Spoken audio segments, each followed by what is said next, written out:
A Taste of Magic. Chapter 1. Delilah stepped back from the giant mixer and brushed a stray lock of her hair out of her face, careful not to smudge herself with her batter-covered hands. It had been a few weeks since she'd played with a new flavor, but Dylan's happy energy as he'd bounded out the door this morning had infected her. She'd rushed back to the bakery in the mood to try something new and bright. She had a good feeling about how this blueberry and lemon pavlova cupcake would turn out. Well, assuming she could figure out how to approach the meringue. And did she want to inject the lemon curd like a ganache into a truffle? Or should she? A loud crash sounded from the shop front, and she clapped her hands to her head and winced, the clatter still ringing in her ears. That was the aluminum sample platter Jessie was supposed to circulate among customers to entice them to try the newest item, a chocolate cannoli. Sure enough, the door to the kitchen swung open, and a pink-cheeked Jessie popped her head around it. "Sorry, Delilah, but we only lost 2 little pieces this time." Delilah nodded. It was much better than the full plate of cake bites Jessie had spilled the week before. "It's okay. I'll bring out more in a few minutes. How's the line?" "Long," Jessie said, and disappeared. Delilah dug into the cabinet for another passing tray and gave it a quick swipe with a clean rag before fetching more fresh cannoli shells from the fridge and piping in the sheep's milk ricotta filling. Sleepy Seashell Beach was waking up to new flavors, and it pleased her that she'd underestimated the demand for the pastry. She'd known Evan Rockham at the 5-star Mariposa Hotel kitchen would appreciate them, but almost a third of their foot traffic customers had added cannoli to their order too. Another hit. She smiled. She'd made them while dreaming of a sun-drenched Tuscan hillside, and people could taste it in the filling. She plated the next batch of samples for Jessie. Her favorite employee wasn't the most graceful, but if it meant keeping Jessie's sunny attitude and ease with the customers, Delilah could handle a dropped tray every week. She backed through the kitchen door and carefully turned with the cannoli, making sure Jessie was nowhere near her. But it wasn't Jessie who made her freeze when she saw the line. It was the sheer number of faces waiting to buy desserts. Her desserts. "I'll do the samples. Just keep ringing them up," she murmured. Jessie nodded and continued her conversation with the little white-haired lady, dithering between a mocha marvel and a dream fudge cupcake. The sharp scent of acrylic paint cut through the usual warm butter and sugar smells in her little shop, but Delilah didn't mind. "Hey, Roxy," she said to her friend crouched at the north wall. One paintbrush held her newly platinum hair in an adorable messy topknot, while she wielded another to paint a candle onto a fluffy-looking lavender cupcake. "Want a piece before I feed the line?" Delilah whispered. Roxy smiled around the third paintbrush clenched in her teeth and shook her head. Delilah grinned back and stepped over to the next person waiting to order. "Would you like to try our new Tuscan cannoli while you wait, Mr. Nelson?" The old man shook his head even as he plucked up one of the samples. "I thought you were crazy to branch out from the cupcakes that made you famous, but I was wrong." "Thanks," she said, pleased to have won over her crustiest customer. The flannel-swathed hipster behind him also grabbed a sample. "I think you're a genius," he said around a mouthful. "No amount of sweet-talking can get you in the kitchen yet, Max." He was a newly graduated culinary student who begged her weekly for a job. "I promise, as soon as I have enough to meet the payroll, I'll hire you out of the Mariposa kitchen and make them hate me forever." Evan won't mind, Max promised. I like being a sous chef, but pastry is my life. I need that on a t-shirt, the plump housewife behind him muttered. Delilah laughed and offered her a sample too, which she happily accepted. The line stretched all the way to the door, but Delilah knew she could buy their patience with samples, then jump behind the counter to help Jessie fill orders. She'd almost reached the end of the line when the bell tinkled to announce a new customer. She glanced up with a smile, but when she realized who had just walked in, her tray hit the ground with a clatter more spectacular than anything Jessie had ever managed. A tall, lean man stood in the doorway. His olive skin and dark hair were as common as the blonde surfer shags that filled Seashell Beach, a town that was proud of its Mexican heritage. But this man would have stood out in any crowd. It had been 10 years and a million lifetimes ago, but there was no forgetting Luke Romero. Delilah Dawes, Luke said. A slow smile spread over the distinct cleft chin that made him striking. There's a face I never thought I'd see again. Delilah struggled to find words, even a simple hello. The pulse in her neck pounded so hard words couldn't push past it. She didn't realize Roxy had come to help her pick up the scattered cannoli until she heard her friend's soft, "Whoa, is that?" Roxy started to ask, staring at his chin. But Delilah stepped back, careful to land on Roxy's foot. And a pained squeak strangled the rest of her question. "Yes," Delilah said to Roxy. And then she cleared her throat and ordered herself to pull it together. "You can't screw this up." "Hi, Luke. Long time no see." That corny statement could not have been more loaded with freight if the whole Longshoremen Union had stacked it for 24 hours straight. That's an understatement. Yeah, he obviously also felt all the weight of things unsaid. He glanced around the shop. So this is your place. Looks like business is great. Yes. She grabbed onto the statement as a desperate excuse to disengage from him until she could reorder her universe back to what it had been 3 minutes ago. "I would love to catch up, but..." She waved to the samples still littering the floor, then bent to collect them, grateful finally to have broken the spell he'd cast on her. She glanced at her watch. 20 more minutes before Dylan got here, and she needed Luke out of Delilah's desserts before that. "No problem," Luke said. "Let me help." He was already half crouched before she barked, "No!"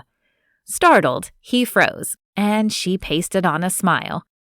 "I've got it. Thanks. Let me handle this, then I'll pick out an order for you myself." He stepped to the back of the line. "Don't worry about me. Do your thing. It'll give me time to look over the choices." Time. No. She didn't have time, but she didn't argue. She swept the ruined samples onto the tray and hurried to the kitchen, flinging them in the trash before racing back out to help Jessie manage the line. Max was standing at the register and studying the display case like his future rode on picking the right cupcake. Well, his didn't, but hers did. "Describe your mood in one word, Max," she ordered. "I love it when she does this," the housewife behind him said to no one in particular. Max thought about it. Delilah glanced at her watch. 16 minutes. This would work. It had to work. "Max," she snapped. "Mellow," he said. "I feel mellow." She was already moving for the case. "Ring him up for a vanilla bean," she said as she boxed it. "But that's so basic," he complained. She gave him a squinty-eyed stare. "Have you had my vanilla bean?" "No, but..." She squinted harder. He swallowed. Okay, vanilla bean. She wanted to scream as Jesse counted out his change. 14 minutes. The housewife stepped up to the counter. There were still 3 people behind her before it was Luke's turn. Unless they all knew exactly what they wanted, this was never going to work. "I'll take a dozen cannoli, but only half of them are for me," the housewife said, and her unapologetic cackle made the line behind her laugh. Even Delilah grinned as she practically dove through the kitchen door for the pastry fridge. She would pack the lady's order plus some for Luke, give them to him as a goodwill gift, and send him away with a fervent prayer that he never came back. She snapped the cardboard box, printed with her rolling pin logo into shape, nestled the first dozen cannoli in it as fast as she could, and closed the box with her Delilah sticker. When she did the same for Luke's half dozen, she wished she had something besides a box with her name on it to send him home with. She didn't want him to have even that much of her. 12 minutes. She raced back through the kitchen, but slowed to a walk when she hit the front, not wanting to draw any more attention to herself. She handed the housewife her box, and the woman had one half eaten before she even reached the door. She handed Luke his box too. "That's my newest offering. Enjoy them. It was good to see you again. Wish I could chat, but I need to help Jesse." She might have had questions for him if she had a few more minutes to ask them, but time ticked as loudly as the pulse in her temple. "Oh, you don't have to do that. I can pay." "Consider it a gift. So sorry, but I need to get back to work." She flashed him a tight smile and slipped behind the counter. The weight of his gaze pressed against her nerves, and she glanced at Roxy to find the artist studying her. Roxy would have questions. Delilah would not have answers. 10 minutes. Luke pulled a cannoli from the box and took a bite. "Please, please, please." She kept her eyes on the case, pulling the cupcakes the next customer ordered while straining to hear the tinkling bell that would announce he'd left. It came a minute later, and she looked up in relief only to see a new customer walk in. Luke had taken a seat at one of the 2 small cafe tables. 8 minutes. She glanced as often as she dared. Normally, it made her happy to watch a new customer enjoy her baking, but there was nothing normal about this. He chewed slowly, like he was really concentrating on the experience. That was how she best liked people to enjoy her food. But not today. 6 minutes. This was impossible. Her hands fumbled one of the cupcakes to the floor as her panic mounted. "Hey, that's my thing," Jessie joked. "We can't have both of us dropping food, boss." Delilah forced a smile. "I'll take it out of my own paycheck." She scooped up the smashed cupcake and reached for another. 5 minutes, if she was really lucky. Luke finished his cannoli, and she held her breath, ready for him to leave. Instead, he picked up another one. She cursed herself for making good food. 3 minutes, her stomach hurt. Just before he could bite into it, his forehead wrinkled, and he set the cannoli down to pull his phone from his pocket. "Romero," he said, and he listened for a minute. "I'll send it over. Give me 15 minutes. He closed the box, and she could tell he was about to look for her to say goodbye, so she stooped to the lowest shelf of the display case to reach for a key lime tartlet. It gave her the perfect excuse to watch his feet walk out of the door, barely 10 seconds before Dylan's feet walked in. The aftermath of the adrenaline rush dropped her onto her backside for the space of 2 long breaths, while she contemplated the narrow escape she had just made from disaster. Chapter 2. Luke leaned back against his rental car and let his editor have her say. "Marie, I'll do the story. You know I will." but I can't fly out until next week." He didn't know it was true until he said it. He had just become a useless pile of iron filings to the magnet of Seashell Beach, and it had everything to do with Delilah Dawes. He listened to Marie until she ran out of steam again.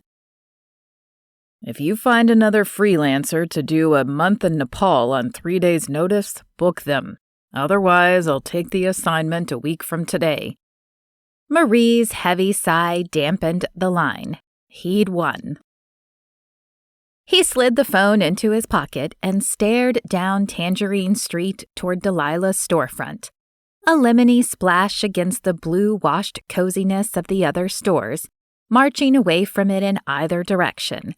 He'd walked into her bakery on a whim, wondering if it could possibly be the same Delilah who had disappeared on him 10 years ago, the cinnamon-scented local girl who'd tangled up his thoughts, and eventually his sheets, for the best summer of his life. It was her, all right, yet it wasn't her, too. She'd grown into something contained, the wild edges mostly tucked beneath her soft apron, the beach curls he'd loved to wind around his fingers gathered into a subdued ponytail at her nape.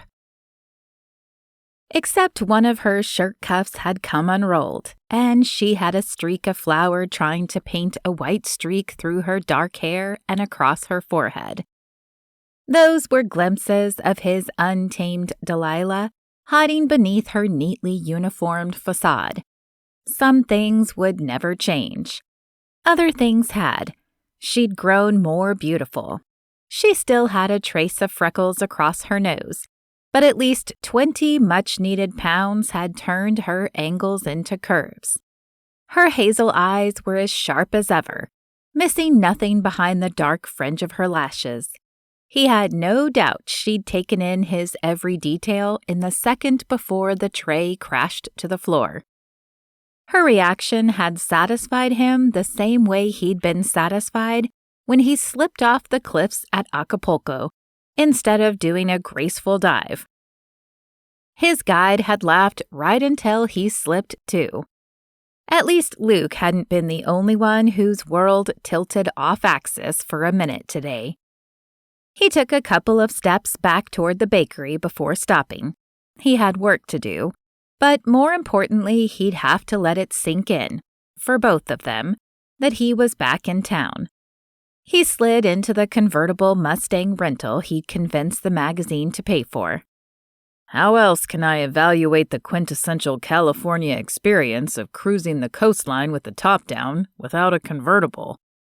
Marie had growled but approved it.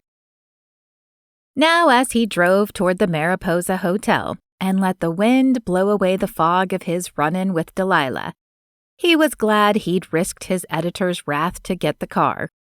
The Mariposa was a major upgrade from the scruffy hospitality Seashell Beach had offered before the luxury hotel had opened.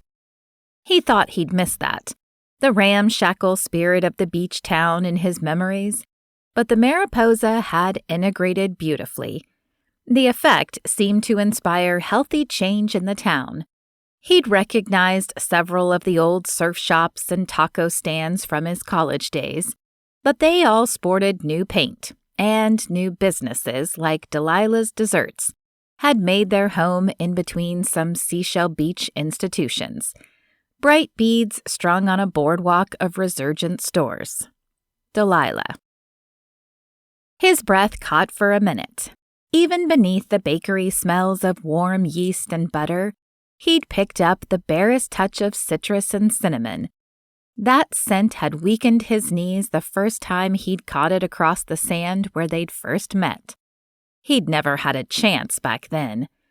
Guilt pricked his conscience as he replayed the crash of her tray and her shocked face.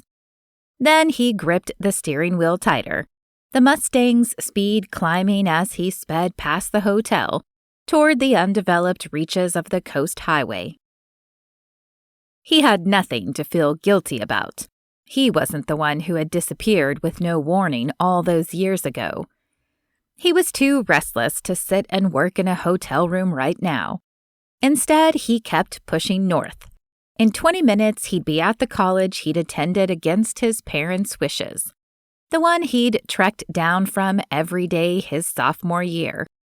At first, it was to surf, and then it was for Delilah, either to spend a day on the waves with her or to drop her off after she had spent the night with him. The sign for the university exit flashed into view, and the Mustang practically flung itself from the freeway. 5 minutes later, Luke was out of his borrowed car and deep down memory lane as he walked the campus path from the library to his old apartment. The first year after Delilah took off for LA was a blur soaked in cheap tequila and barely passable schoolwork. But he'd pulled himself together finally and did what he should have done all along.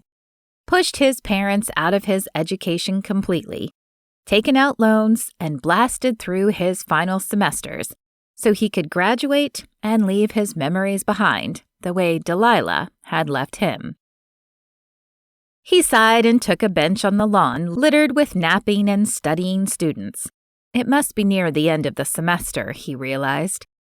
Maybe he should drop in on one of the psychology classes to see if they could tell him what his brain was thinking. Help him work through all the feelings that seeing Delilah had pushed to the surface.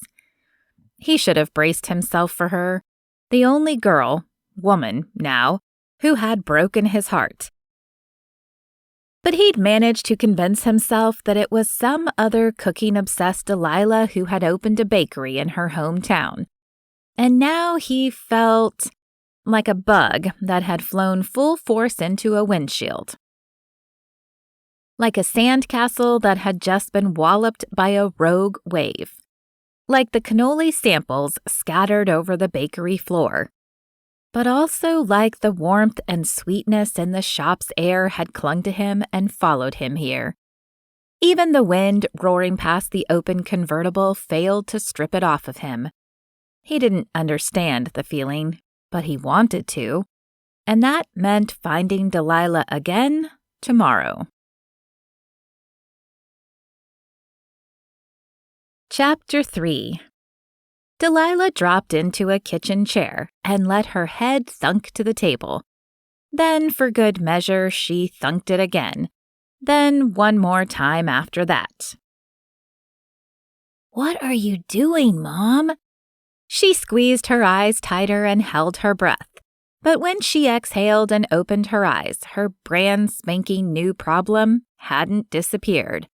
Not unless an Oz-bound tornado had funneled down and snatched Luke away to somewhere far and exotic. It wasn't such a wild hope. She'd Googled him over the years. Of course she had. He worked as a travel writer for the biggest magazine in the business, and his byline popped up from locations all over the world. Just, why couldn't he be in Borneo and not sleepy Seashell Beach? If only he'd never come here at all. Not 10 years ago, not now. Except that would mean no Dylan, and Delilah wouldn't trade Dylan away for anything. She brushed her hair from her eyes and smiled at her son. His eyes crinkled in worry as he watched her. "I'm trying to pound some sense into my head. You ever feel like doing that?" "Only all the time. Mostly you're all right, though." She burst out laughing. "I meant pounding sense into your own head, but I see how it is." He grinned at her and took a bite out of the grilled cheese sandwich she'd made him. "How was school?" she asked. "Any problems?" His smile slipped, and she almost regretted bringing it up, but she had to stay on top of the situation, and pretending like it wasn't a problem wasn't an option. "It's fine, Mom." "Yeah? Everyone treated you right?" He shrugged. "No one treated me bad today. It was fine. You'll let me know if Marcus or Gabe bother you again?" "I promise." But he didn't meet her eyes. He wasn't old enough to be a good liar yet. "Dylan?" He looked down at the table. "Tell me, kid. I promise not to stress." It was nothing. They're just stupid. So there was some teasing today? Yeah, a little. He wasn't going to volunteer the information. It had to be bad then. He usually folded with the slightest pressure from her. Dylan, the longer you take to tell me, the more stressed I get. He groaned. It's just the thing this weekend. Her stomach double-clenched, once because she'd forgotten about it, and again as she realized what the teasing must have been about. The father-son campout? He nodded. They're making fun of me for not having a father. Except he did. And that father had walked through her bakery door not 2 hours before and cracked open her neatly ordered existence like a pecan shell. What was she supposed to do about that? Because Luke Romero had no clue about Dylan's existence, and she'd sworn he never would. Chapter 4. Luke pushed open the door to Delilah's desserts and once again caught her scent beneath the smell of fresh paint and the warm baking smells wafting from the kitchen. He grabbed one of the 3 tiny tables and slung his laptop bag over the chair before he approached the cashier. The line was 4 deep this morning, but he didn't mind. It gave him more time to study the store. The platinum-haired muralist was back at work. Or at least she was back at the mural. But rather than painting, she was staring at him with a look he couldn't interpret.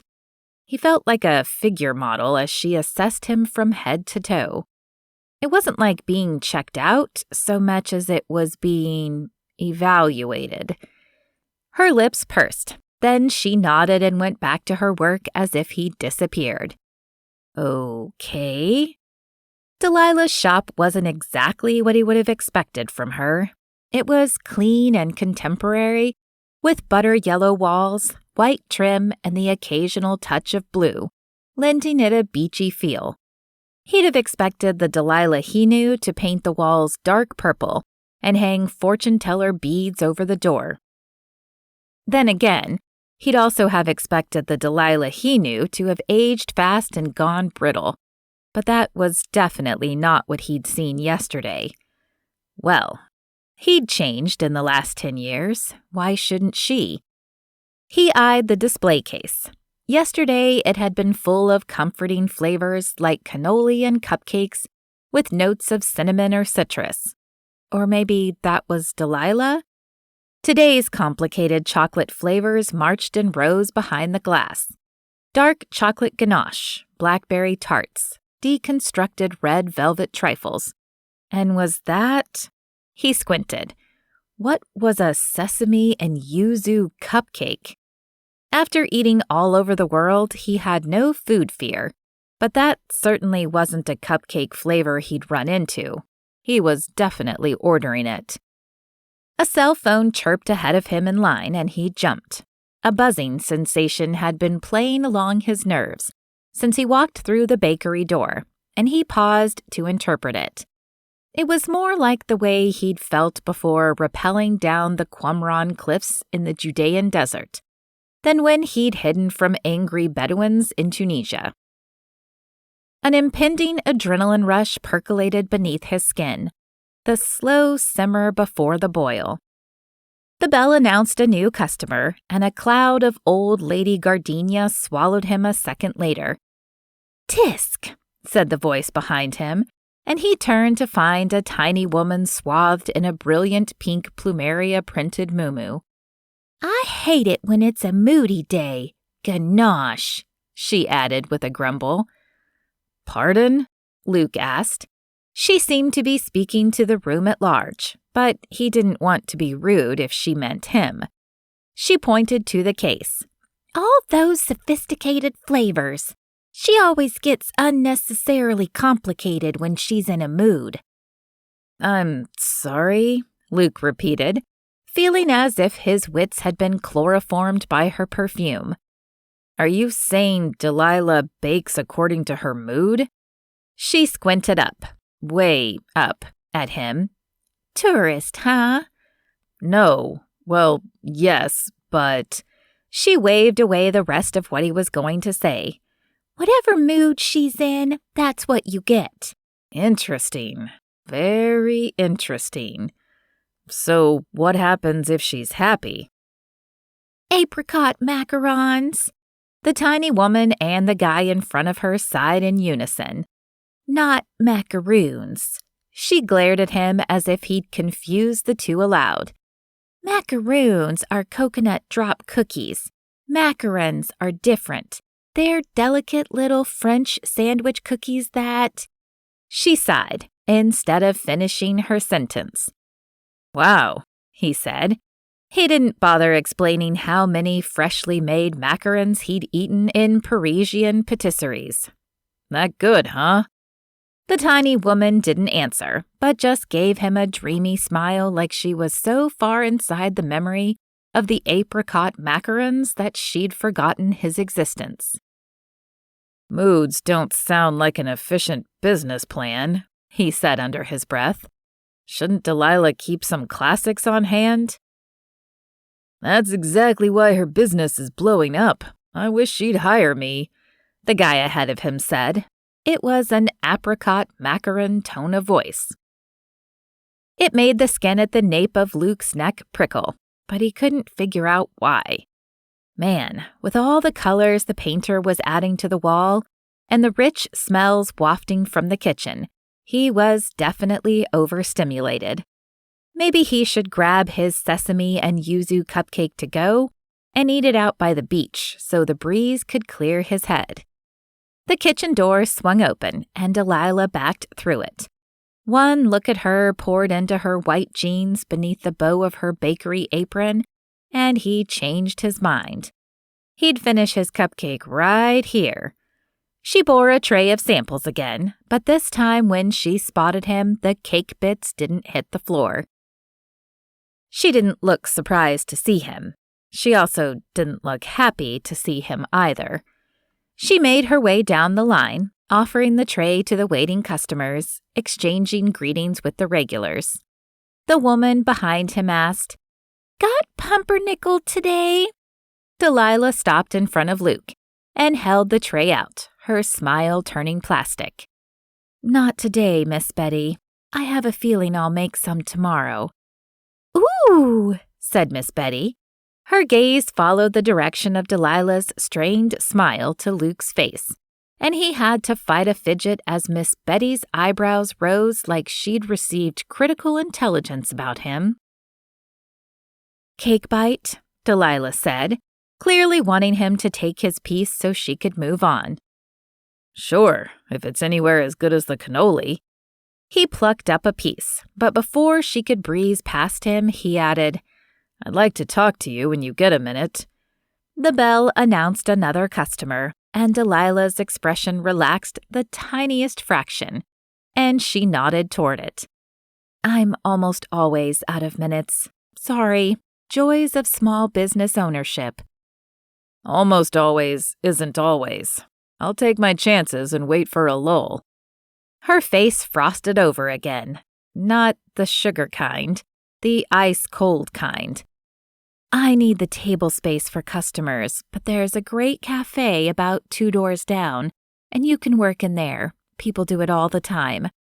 He popped the cake bite into his mouth and took his time savoring it, as first one layer of flavor and then another rolled over his taste buds.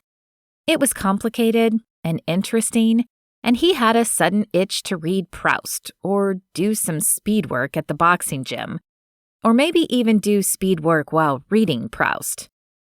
"This is delicious," he said. "You're 2 for 2, and I don't even like cake. I'll just settle myself at the table and buy different desserts until I've had a chance to try them all." "Wonderful," she said, in a tone that said the opposite. She finished serving the line and disappeared back into the kitchen, and after ordering his sesame and yuzu cupcake, Luke sat down at his table and prepared to wait her out. He had all day. In fact, he had all the way until next Tuesday. and he was suddenly fine with waiting as long as it took, and as many cupcakes as it took, to dig a little deeper into the mystery Delilah had become. Chapter 5. Delilah fumbled her phone from her purse and dialed her neighbor's number. "Hey, Delilah, what's up?" "Hey, Cindy.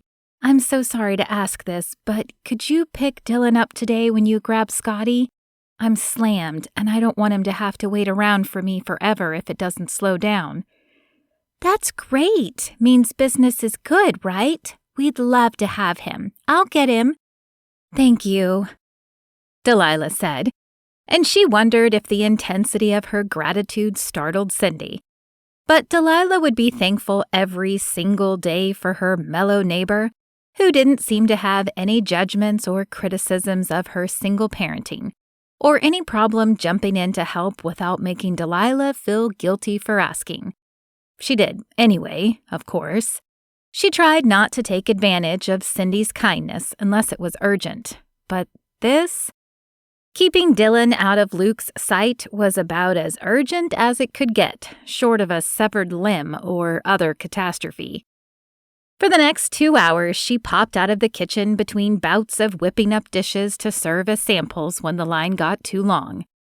Luke stayed put, glancing up from his laptop to smile at her, even as he accumulated a growing pile of cupcake wrappers and serving doilies. At one point, Jessie stuck her head back to report that he'd eaten a half-dozen desserts so far.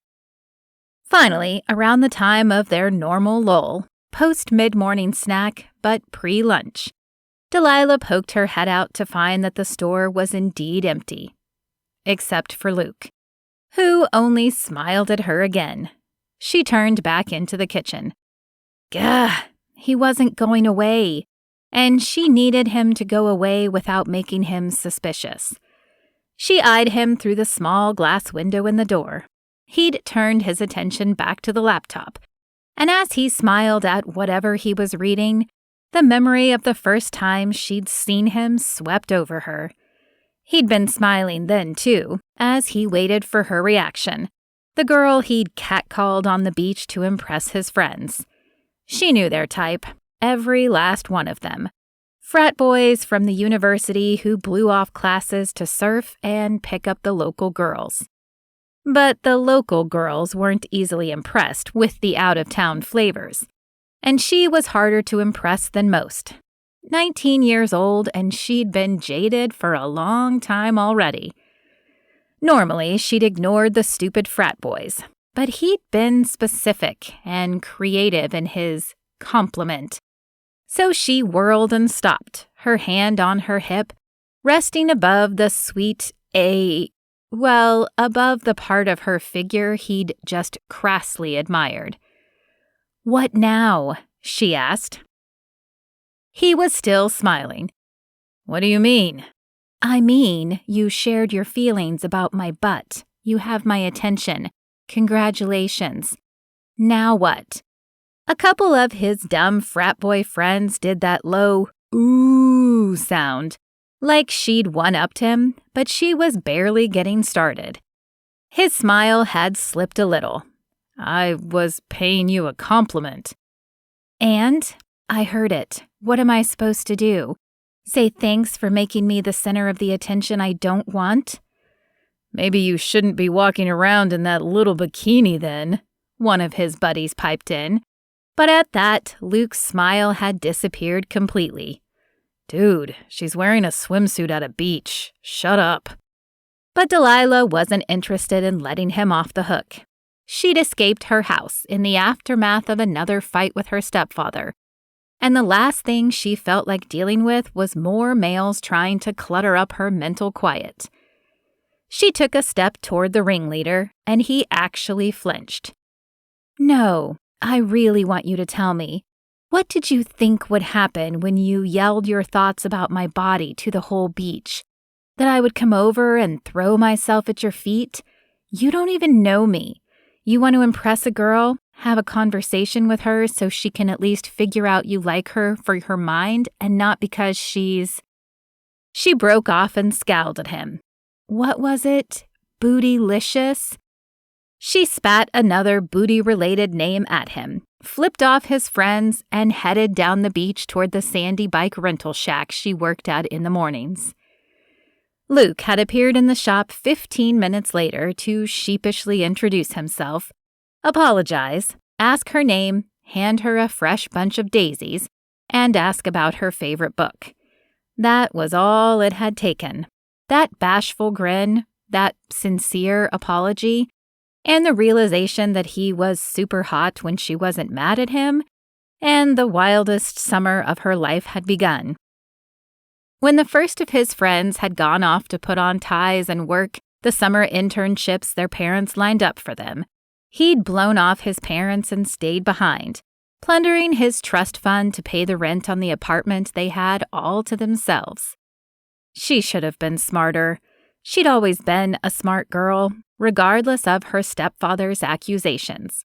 But something about the summer and his smile and the way they talked like equals and not like she was a dumb townie, the way he composed silly, delicious poems to her freckles off the top of his head right before he kissed them. Something about all of that, and, well, she didn't regret Dylan or her choice to have him and keep him. And she didn't regret vanishing into thin air when the Romeros, Luke's parents, became a threat to the growing fetus she loved madly and irrationally from the start. And she had never regretted keeping herself and Dylan safe from Luke's spinelessness in the face of his parents' wishes. But she would always regret that the only time she'd ever fallen for someone had been for a boy who hadn't deserved her. Irritated with herself for hiding, she marched out to the front and plopped herself in the seat opposite him. Avoiding him hadn't done anything. Time to change tactics. "Why are you here?" she asked. His eyebrows shot up. "It's not that weird of a question," she said to his unspoken one. "I expected something more like, so what brings you into town? Not an interrogation." She fought not to grit her teeth. This was the same kind of garbage his parents had done to make her feel small. This tone policing, implying she didn't know how to handle herself right. And she hadn't with them, right up until the moment she'd fooled them utterly. But she couldn't back down until she confirmed that he didn't know a thing about Dylan. When she didn't take the bait, his forehead wrinkled and he pushed again. "Why are you so suspicious?" He'd gone from smiling to alert, studying her like she had something to hide. Great, now he was becoming suspicious of her, the exact opposite of what she was going for. She drew the deepest breath she could without cluing him in that she was struggling for calm, and tried a different approach. A smile. "You're right. I'm stressed, trying to get this place into shape for summer tourists. Sorry, let me try that again. What brings you into town, Luke? It's been a long time." 10 years, right? His easy smile returned, but she still felt the unspoken weight of her abrupt disappearance in his words. "I had no idea you were still around. When I saw your sign, I wondered if Delilah's desserts could possibly belong to the Delilah who anger baked in my apartment kitchen at 3 a.m. And it is." Relief flooded her. He hadn't come looking for her. Finding her had been a coincidence. An unlucky one for her, but this was definitely not a man on a mission. She hoped her own smile stayed passable. "You still haven't explained what brought you back to Seashell Beach. Are you here on business?" She flicked a glance at his laptop. He closed it, not as if he were hiding anything from her, but in the same way she would put her cell phone down when she wanted to give Dylan her undivided attention. "I'm working on an article. I'm a travel writer." She acted like this hadn't turned up in her extensive Googling of him. If he didn't know she owned a bakery in town, he must not have done the same kind of research over the years. But then, why should he?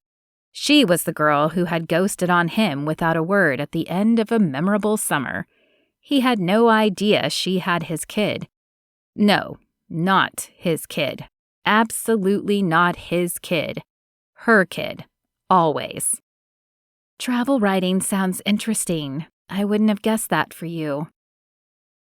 He'd been studying civil engineering, which was a hair too close to blue-collar work for his parents, who were already distraught that he wasn't attending an Ivy League school. They'd tried to push him toward architecture, something they could find a way to spin as prestigious to their associates, like he was so much more evolved than his law school-bound buddies. I wouldn't have guessed it for me either, but I love it, he said.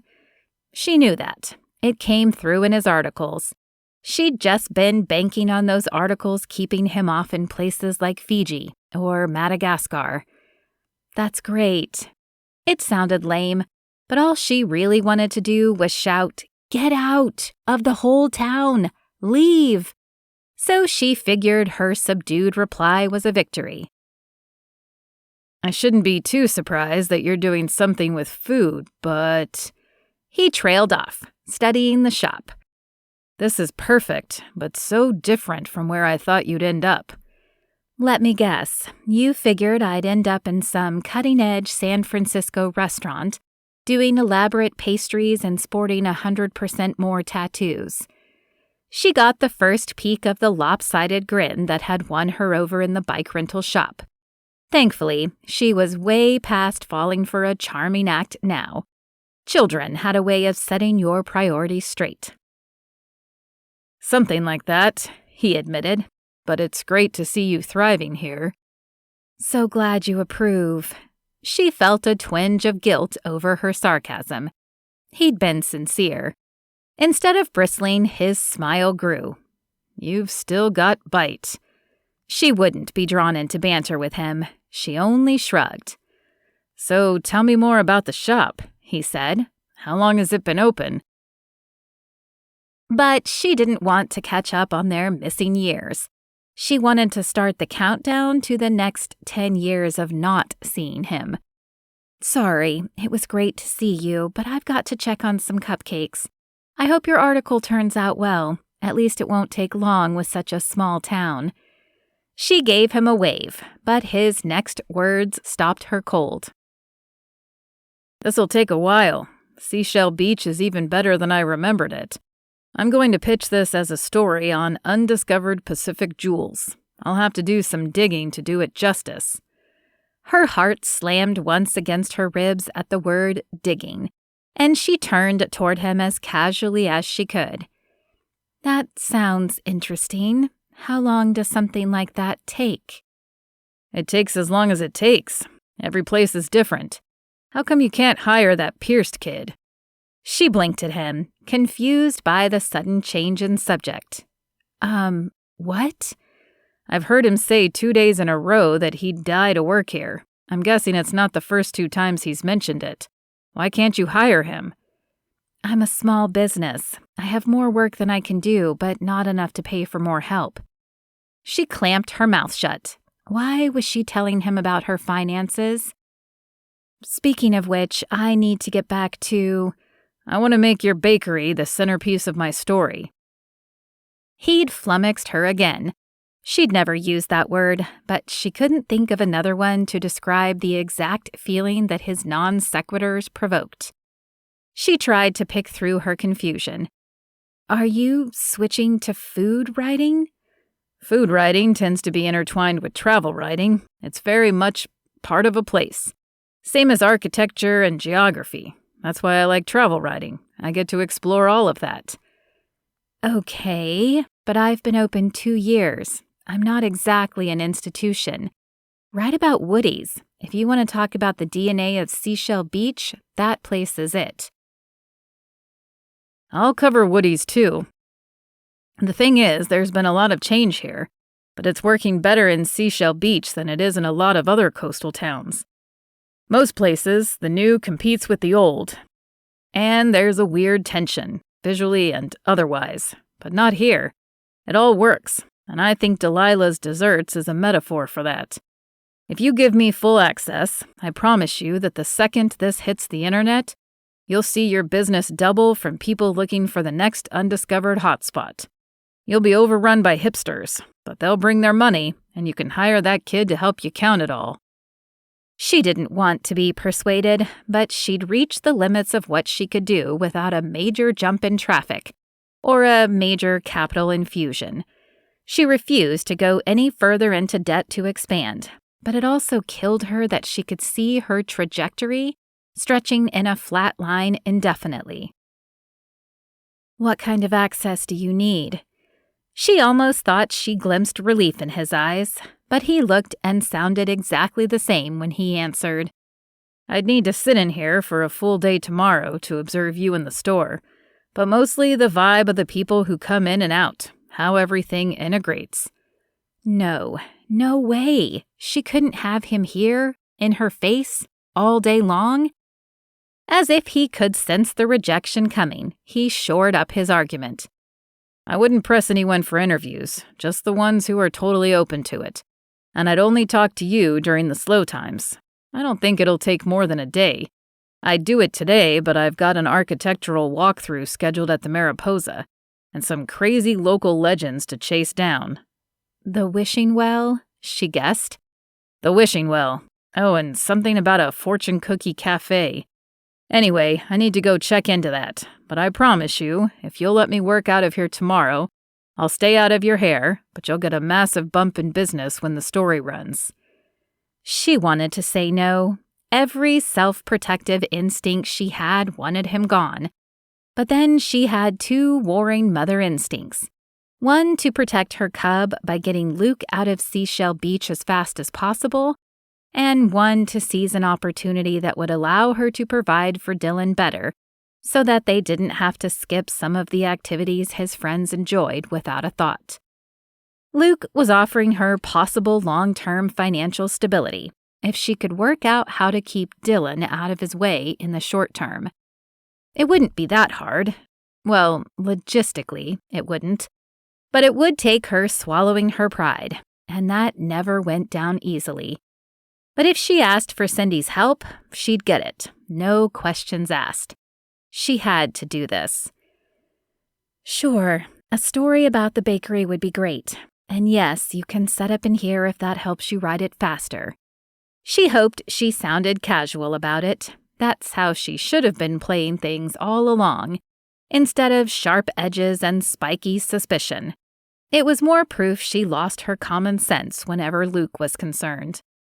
"Great, I'll see you tomorrow."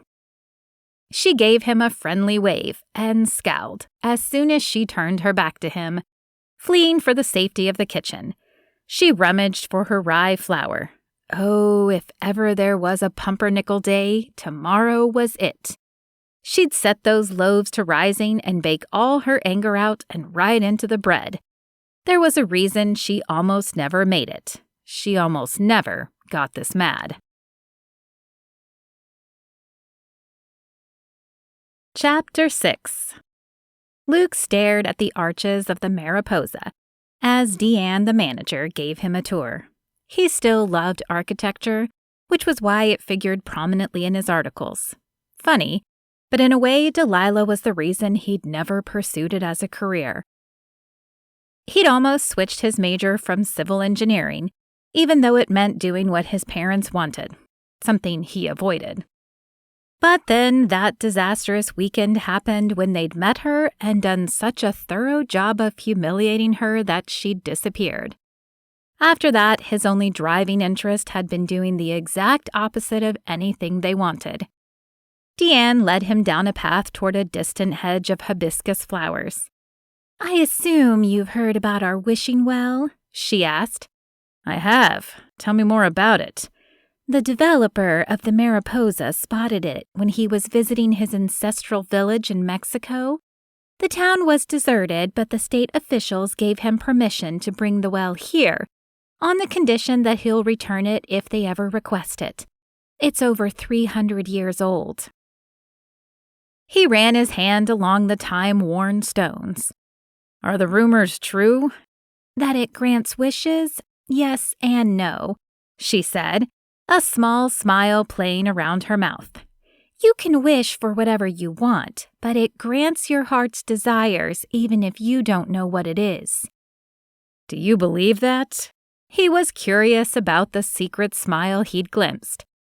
Against my own common sense, yes. Sounds like a good story. It is. Maybe you should try it and see if you get a good story out of it too. He crouched to examine the tiles painted with butterflies. No coins on me, but maybe later. As you wish, she joked, and he grinned up at her. Thanks for the tour, he said, rising. This is an excellent specimen of Spanish neo-colonialism. The developer did a beautiful job of integrating it with the rest of the city. He'll be pleased to hear you think so, especially since you have a trained eye. She excused herself to see to other hotel matters, and Luke stepped out of the hedge to stare at the Pacific. It was doing its best to impress with a bluer-than-usual color and high, crushing waves.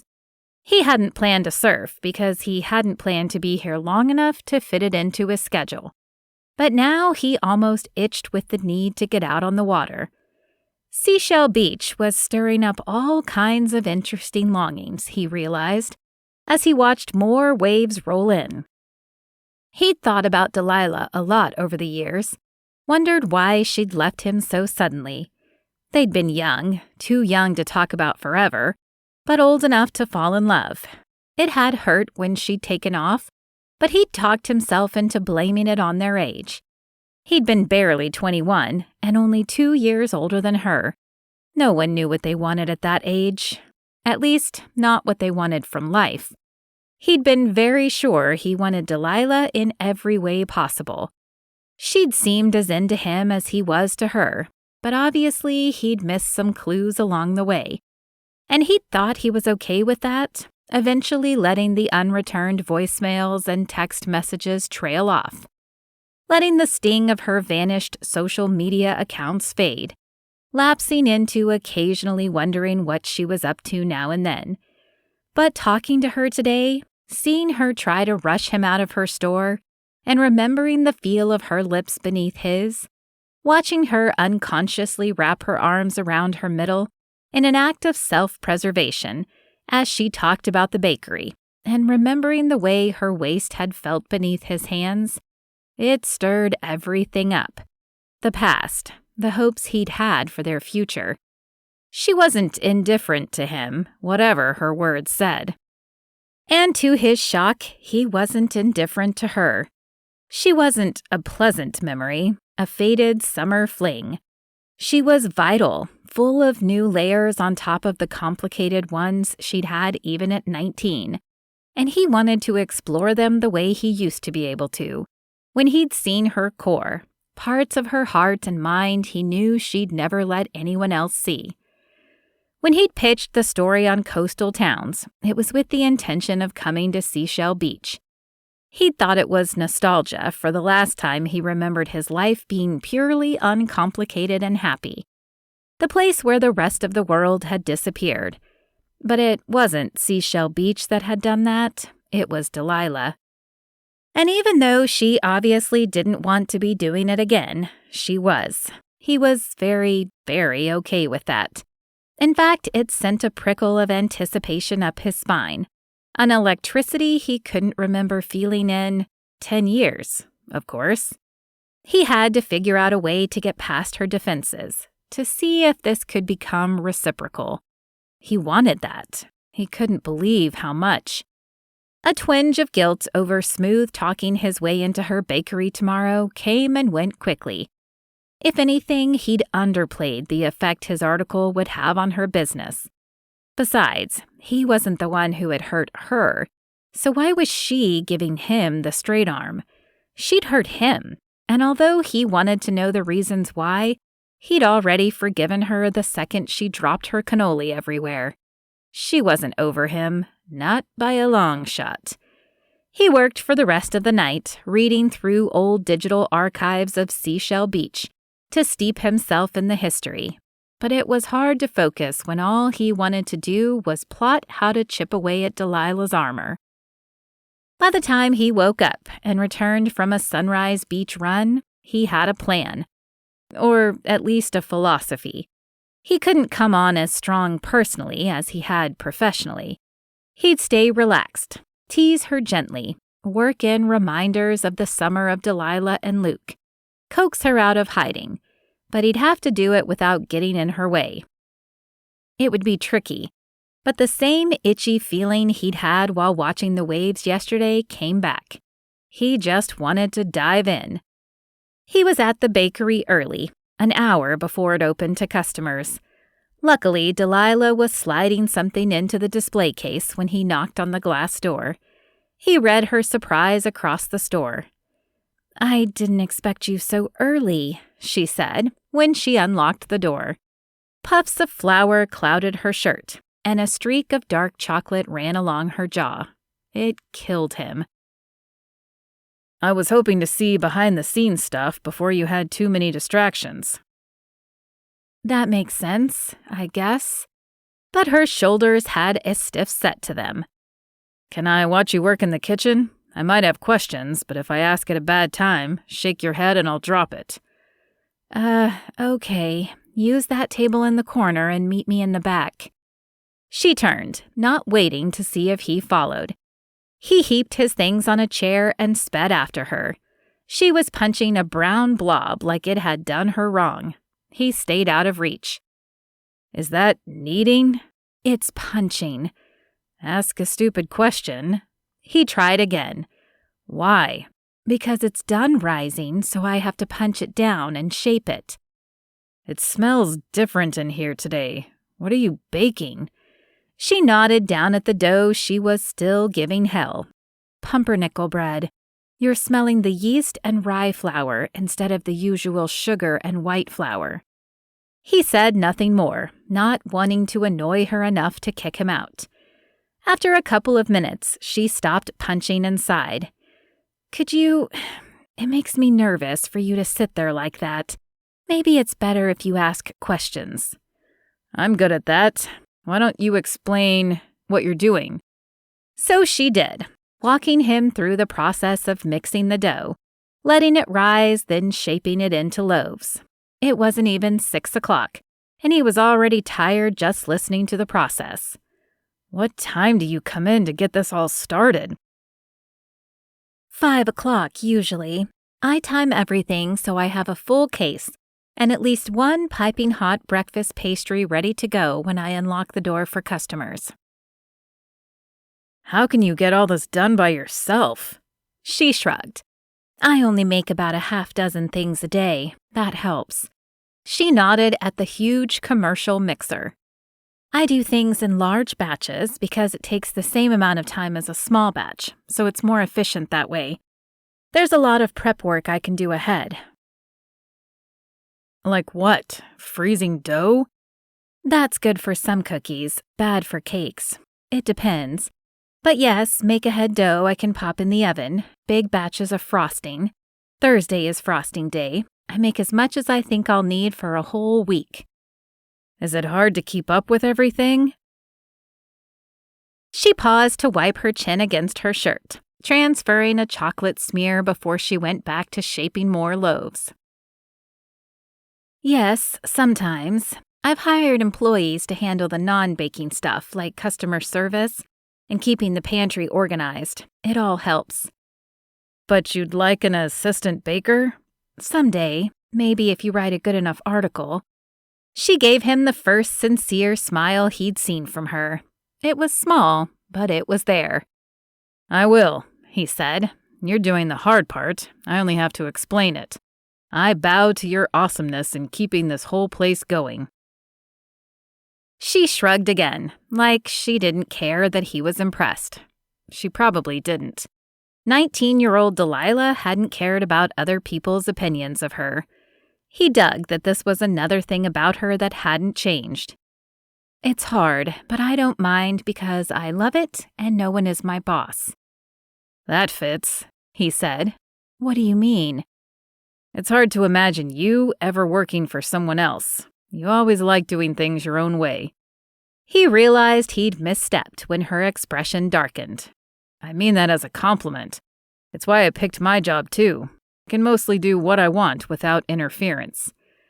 Her expression cleared, and she ignored him for a few minutes while she popped the loaves into one oven and moved on to another one to pull out a sheet of individual crusts.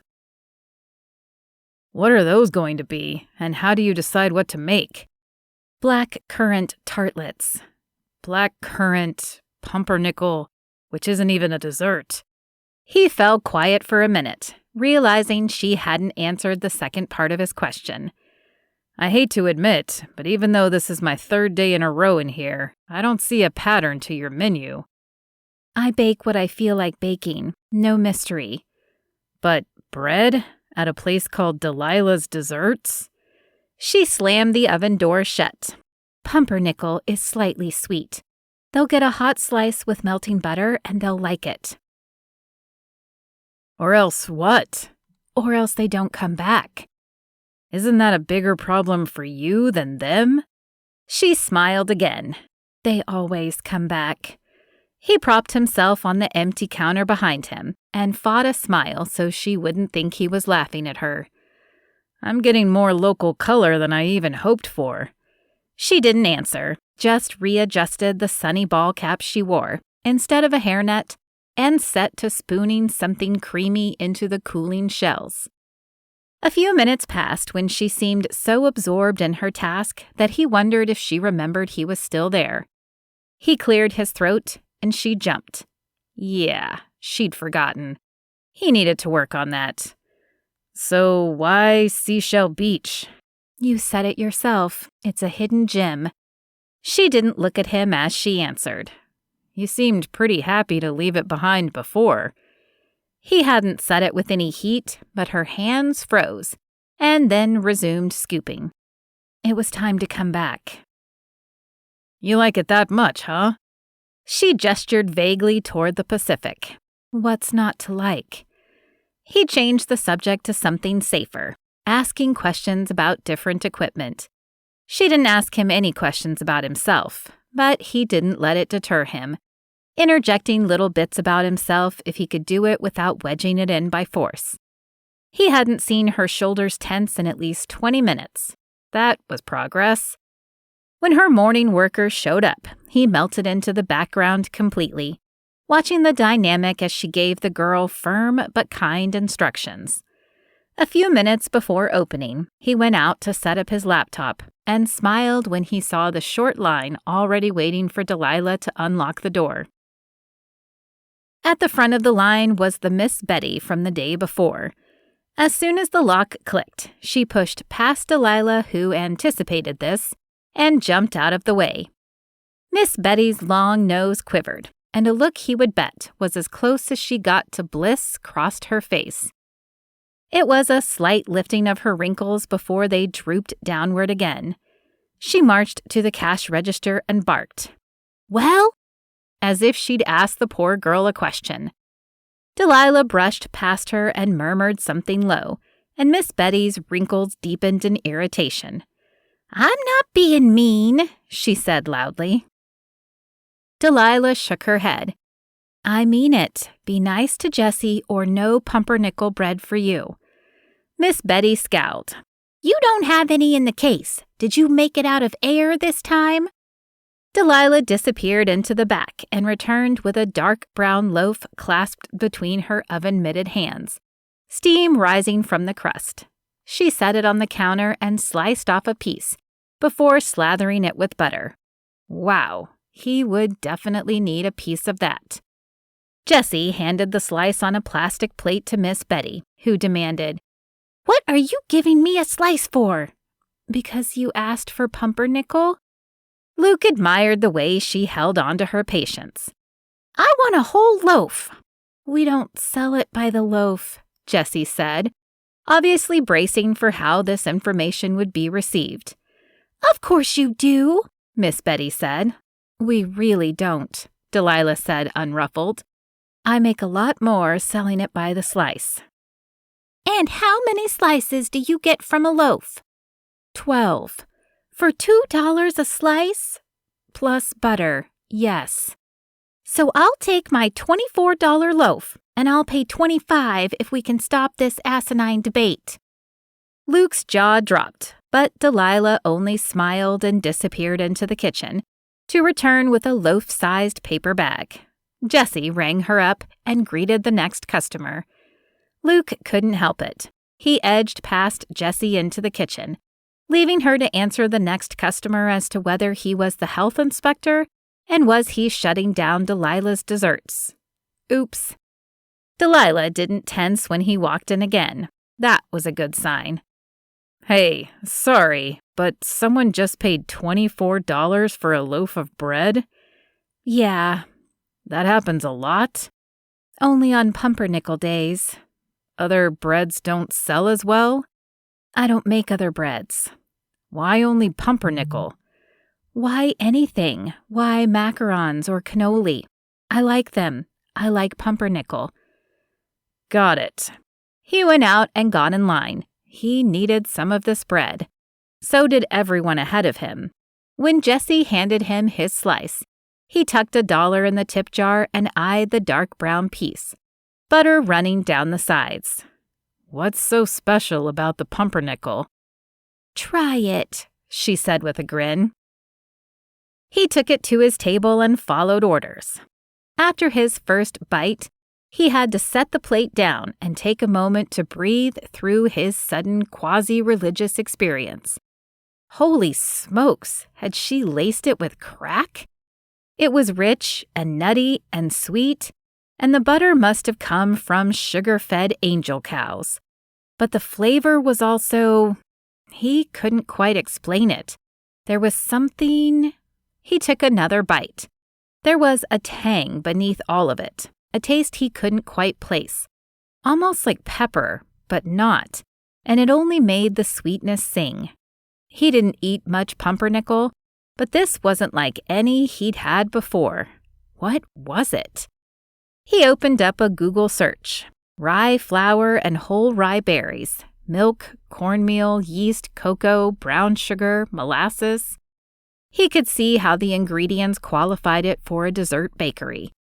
Could it be molasses he tasted? He took another bite. No, that wasn't it. He looked for another recipe when one of the search results caught his eye and startled a laugh out of him. The laugh turned into a choke just as Delilah emerged with another loaf. "You okay?" she called. Checking on him was a good sign, but he hadn't quite recovered enough to answer, so he gave her a thumbs up. She set the loaf down and came over anyway. "Did you choke on the bread?" "I choked on a laugh." "Because you were eating my bread?" Her eyebrows drew together. "No, because I was trying to figure out one of the flavors I'm tasting, and I ran across some interesting pumpernickel trivia." "You're kidding." "I'm not. I'm a good writer, but I can't make this stuff up. The word pumpernickel means devil farts." Her eyes went wide, and he wondered for a split second what she would say.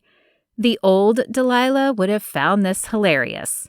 The new Delilah did too. A smile split her face, and then a snort escaped her, followed by a, "Did you just giggle?" he asked. "No, but I laughed. Devil fart," she muttered, walking off and laughing again.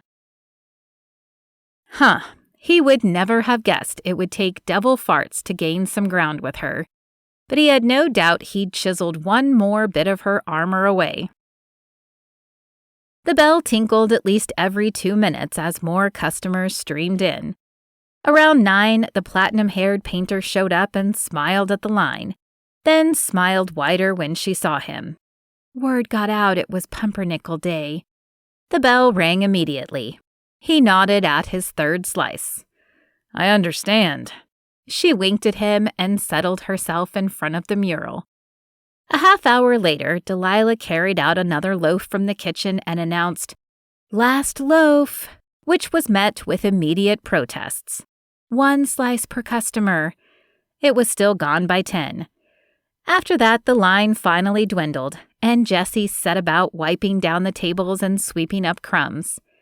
When the bell stayed silent long enough for it to officially be considered a lull, He went back to the kitchen again.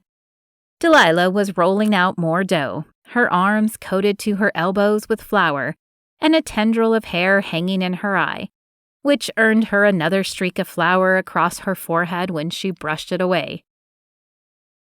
"It's finally quiet out there," he said. "Morning lull always happens." "So does your early start mean this is about lunchtime for you?" She paused and looked up at him. "Usually." "Can I join you? I wondered if you'd mind introducing me to the Chinese cafe I keep hearing about." "How can you be hungry after 4 slices of pumpernickel?" "You were keeping count?" It pleased him that she'd paid attention. Instead of answering, she went back to rolling dough. "I can't leave the store. Sometimes we get an unexpected rush." He wanted to laugh. He was no amateur in Delilah. More memories had been flooding back, and he was already anticipating her next moves and objections. "How about if I bring back takeout?" "Fine." It wasn't a wildly enthusiastic response, but he knew a victory when he saw one, and he hustled out of the bakery before she could change her mind. Chapter 7. Had Luke always been so persistent? Delilah refastened her ponytail and went back to rolling out the sugar cookie dough for the big-as-your-hand cookies she'd make tomorrow. Miss Betty's loaf purchase had put her in a good mood, and sugar cookies with bright pink frosting and sprinkles sounded appealing. The morning with Luke so far hadn't been the nightmare she'd expected, especially after she'd found him standing at the door far earlier than she'd planned. He'd been good as his word not to bug her. He hadn't asked her anything that would force her to skirt around the subject of Dylan, but he had asked questions about her work that most people didn't. Not many people had asked her about why she made what she made. She was glad he hadn't pushed too much on the flavor he couldn't quite place in the bread. There was no way to explain it without sounding crazy. Pumpernickel. Devil farts. She snorted again in spite of herself. When Luke appeared 20 minutes later, a bag of the best takeout in town dangling from his fingers, she realized she didn't feel even one stress-laced pang at his reappearance. It was nice to breathe comfortably again. "Are we eating back here or out front?" As much as she didn't love the idea of Jessie eavesdropping while she cashiered, she still preferred a public setting to being alone with him. "If you're cool with me reclaiming my own table, let's eat out there." As he cleared his laptop, she took the bags but stopped short and glared at him. "Wait a minute, you didn't even ask me what I wanted." "I think I made a pretty good guess. I'll run back and get something else if I was wrong." He handed her a carton and a pair of chopsticks. She opened it and couldn't keep a smile from twitching her lips. Dragon meat. "Yeah." Every Chinese restaurant had some version of it, a lightly fried and heavily sauced beef without interference from vegetables. He'd told her once that when he was little, his nanny had convinced him to eat the dish by telling him it was dragon meat, and his curiosity had won out over his pickiness. She and Luke had eaten it often when they dated? Was that the right word? It sounded so casual for something so intense and consuming, but nothing else felt right for something that had also flamed and died so quickly. She busied herself with fishing some of the beef out and enjoying the genius of Chef Kai's cooking again. She hadn't eaten there in at least a month. She should take Dylan soon and make sure they got seated in Emma's section. Emma had been pretty preoccupied with wedding plans lately, but Delilah knew she could have made more of an effort to connect on her end, too. "This is as good as anything I've had in China," Luke said after a few bites. "Seashell Beach is killing it with their food game." A soft warmth washed her cheeks, because she knew he meant her food too. The Fortune Cafe has been around longer than me, though. It's on its way to becoming an institution. I definitely think that's the path you're on. Your places have the same idiosyncratic I'm going to do it my way vibe. It's cool. Her cheeks warmed again. It almost panicked her. What was happening? Why wasn't Luke anything like the man she'd always figured he'd become? The model son to his parents with a distinguished architecture firm and a high-profile career. How had he become this? She needed to do her own investigating. She cleared her throat. So, do you write a lot of travel articles about foreign destinations? Mostly foreign, actually. I don't do many domestic assignments. How many countries have you been to? 90-ish. She shook her head. She'd never even driven the 6 hours down to Mexico. Do you have a favorite? No, there are a few I didn't like, but I find something to fall in love with everywhere I go. Something about the way he watched her made her want to squirm, but she didn't. Instead, she picked out another piece of dragon meat and considered her next question. What do you love about your work? All of it. It's a constant adventure. As a whisper of disappointment feathered through her chest, she realized she'd been hoping for something more, something deeper, but it didn't matter, not really. What? He asked. She glanced up at him, startled. You shrugged, he said. When I said I loved the adventure, you shrugged like you were blowing that answer off. Why? Is that less noble than being everyone's sugar dealer? A note of teasing underlined the words, but she took the question seriously. I wasn't trying to be dismissive. I don't know, it just made me wish I also had a trust fund and no obligations. For the first time since he'd shown up in the store, his face closed off to her, turning into sharp planes and angles. I haven't touched my trust fund in 10 years. She was too startled to be ashamed of misjudging him. 10 years? He didn't repeat it, only kept his steady gaze on her as the weight of that decade fell between them, pulling them closer to a conversation she didn't want to have. She hadn't even half finished her lunch, but she began to gather up her chopstick wrapper and napkin. Why'd you leave? She pretended she hadn't heard him, tucking the fortune cookies and extra duck sauce back into the carry-out bag. Delilah. He waited until she was looking at him. Why'd you leave? She should have prepared an answer to this, but she'd figured the question couldn't come up without some serious conversation leading up to it, and she'd had no intention of having any of those kinds of conversations. But she couldn't fault him for wondering. She would have too. I was overwhelmed, she said. I was immature, and everything was happening too fast, and I needed to escape before I forgot all the things I'd planned to do. Escape. A hint of anger flashed in his eyes. I'm sorry, that's the wrong word. I ran away, not escaped. I wasn't ready, that was all.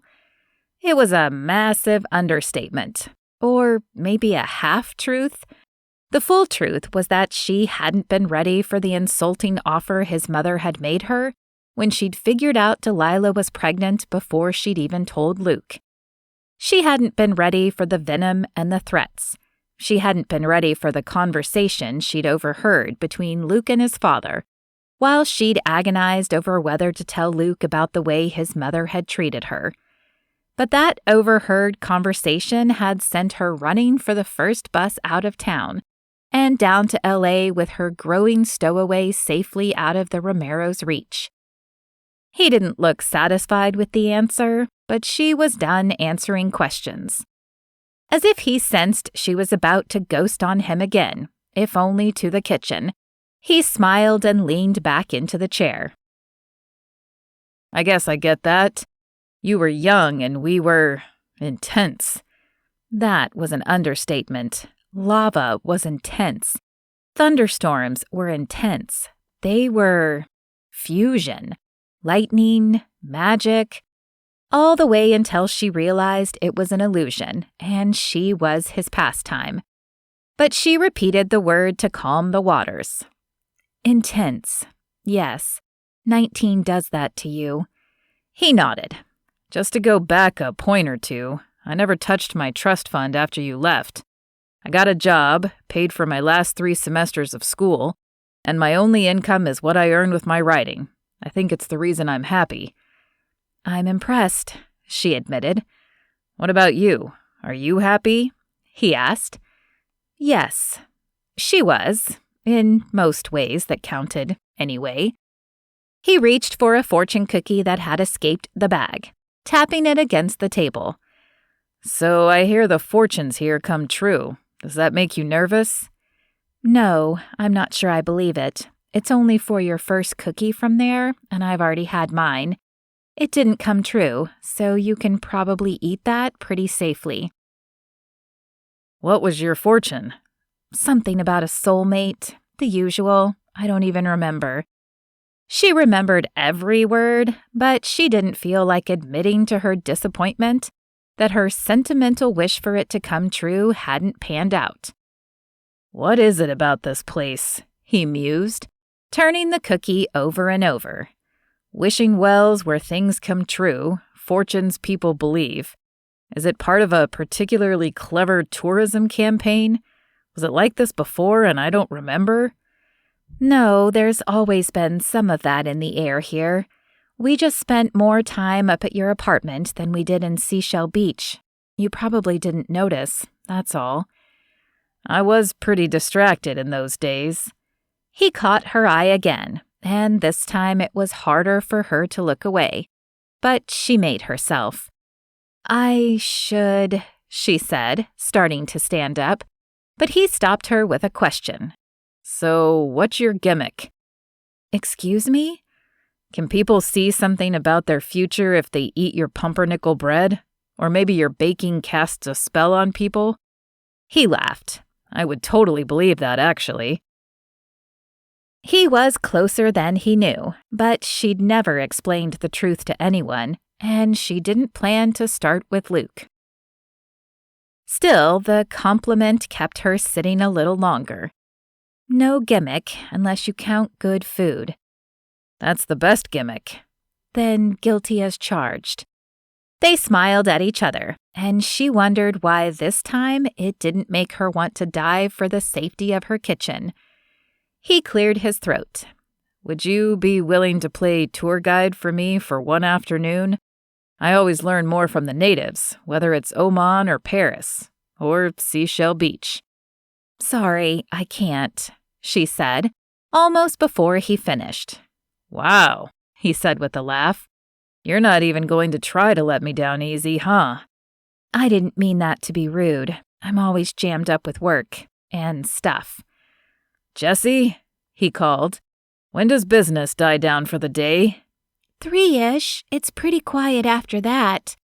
His eyebrow went up, and Delilah rolled her eyes. That doesn't mean I don't still have work to do. She pointed at her chest. Sole proprietor, remember? If you give me 3 hours today or tomorrow, we'll call it even.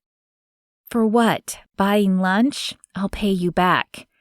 No, for bailing on me 10 years ago. No dice, she said. He flashed her a grin. Shoot, I thought that would work. No, you didn't. No, I didn't, but this might. What if I promise to give you 3 hours of free labor if you'll be my tour guide? That was definitely more tempting, except for the part where the last thing she wanted to do was spend more time with him. Fair, but I really don't have the time. But having a local show me around will get my work done faster, which means I'm out of your hair and this town faster. Done, she said without blinking. Ha! I think my feelings are hurt that you jumped on that so fast. 3 hours of your labor, you get a 3-hour tour, and we all return to normal. Deal. Now get back to work. You're distracting me. Shut up, she said without any heat. We'll do your tour tonight, and I expect you back here at 5 a.m. as manual labor. Cruel. Work for your tour, buddy. I'm making your life easier, she said as she rose. Hang on. Don't you have to open your fortune cookie whether you believe it or not? She fished one from the bag and cracked it open. Beware giant purple bunnies. It doesn't say that. She handed him the paper strip that proved it did. What kind of fortune is that? A typical one for the Fortune Cafe. Your turn. This is suddenly way less scary, he said. I was half believing the stories. I don't know, she said, thinking about it. Mine didn't come true, but enough have come true for people I know for it to be slightly more than coincidence. So I should be scared? You should be a man and eat your cookie. He smirked at her and cracked his open, scanned the strip, then, frowning, scanned it again. What does it say? He folded it in half. Just another one of those vague fortunes that could be for anyone. But she noticed as he scooped up her carton that he slid it into his wallet instead of sweeping it up with the rest of his trash. Chapter 8. Luke pulled a shirt from his bag, a striped one that was slightly dressier than the one he'd worn in the shop all day. Would Delilah think he was trying to impress her? So what if she did? It was exactly what he was trying to do. He shrugged out of his polo shirt and into the button-down, switching to crisp black shorts for good measure. He couldn't explain why it mattered to him that Delilah notice him, really see him, and like what she saw. Not his wardrobe change, him, the way she'd seen the real him 10 years ago when no one else could. When he reached the bakery, she was waiting for him outside. She'd changed too. She still wore the white jeans that killed him, but sandals replaced her sneakers, and a filmy flowered top had replaced her work shirt. She ran her eyes over him, quick as a blink, but he smothered a grin. She had totally checked him out. "You ready?" she asked. "Lead on." They set off down the boardwalk, and he listened as she described each shop. She knew the story of every store, every owner. "How do you know all this?" he asked. "Is it from growing up here?" "Some of it, yes, but a lot of these places opened while I was gone. The owners come in and get pastries. I poke around in their shops. We talk. They listen." They passed a candle shop as the owner came out to reposition the sandwich board, advertising her seashell candles. "Hey, Delilah," she called. "How's Dylan?" "Great," Delilah said, and waved to the woman before pointing out to the horizon. "Do you see that?" "See what?" She squinted. "Oh, I thought I saw a white sail. Sometimes this old restored schooner sails close enough that you can see it if you look hard. But I must have been looking at a cloud." "Who's Dylan?" he asked. Was it a boyfriend? He hadn't even thought about that. He'd seen her naked ring finger and figured it meant the field was clear. "A mutual friend," she said. "Hey, remember this place?" She'd stopped in front of a bookstore they used to explore together. A display of children's books by a local author filled the front window, and she pushed open the door. "Wow, memory lane." The smell of new books hit him, but underneath it was a different smell than he remembered. It was the more mellow vanilla of old books tempering the scent of all the new ones. "Something's different. It smells different." He glanced around the store, but couldn't see what had changed. The shelves were where he remembered them. It had been painted and spruced up, but there wasn't a huge change. The owner expanded to take over the space next door. If you go around those shelves, it opens into a used books section. He followed her pointing finger and found himself in a space even larger than the original part of the bookstore. Only used books stuffed this one, and the homey smell wrapped around him in a blanket of nostalgia. Wow, here I thought bookstores were struggling, but this place seems to be doing even better than I remember. It was struggling until he opened the used section. The old with the new has been magic for him. Magic, Luke repeated. It was as if that word threaded through every bit of this beach town. How had he not noticed that before when he used to cut class and escape down here to surf? Delilah brushed past him into the used section, and he had his answer. Delilah had crowded out everything else back then. No, not crowded. That sounded like an unwelcome distraction. Delilah had simply seared everything else from his consciousness except her. The hairs on his arm rose, even though only the hem of her shirt touched him as she passed. It wasn't even a surprise. This was the effect she'd had on him ever since she'd chewed him out the first time they met. Her sunglasses pushed up so he could see the fury in her eyes. This new Delilah didn't have that same barely contained fire.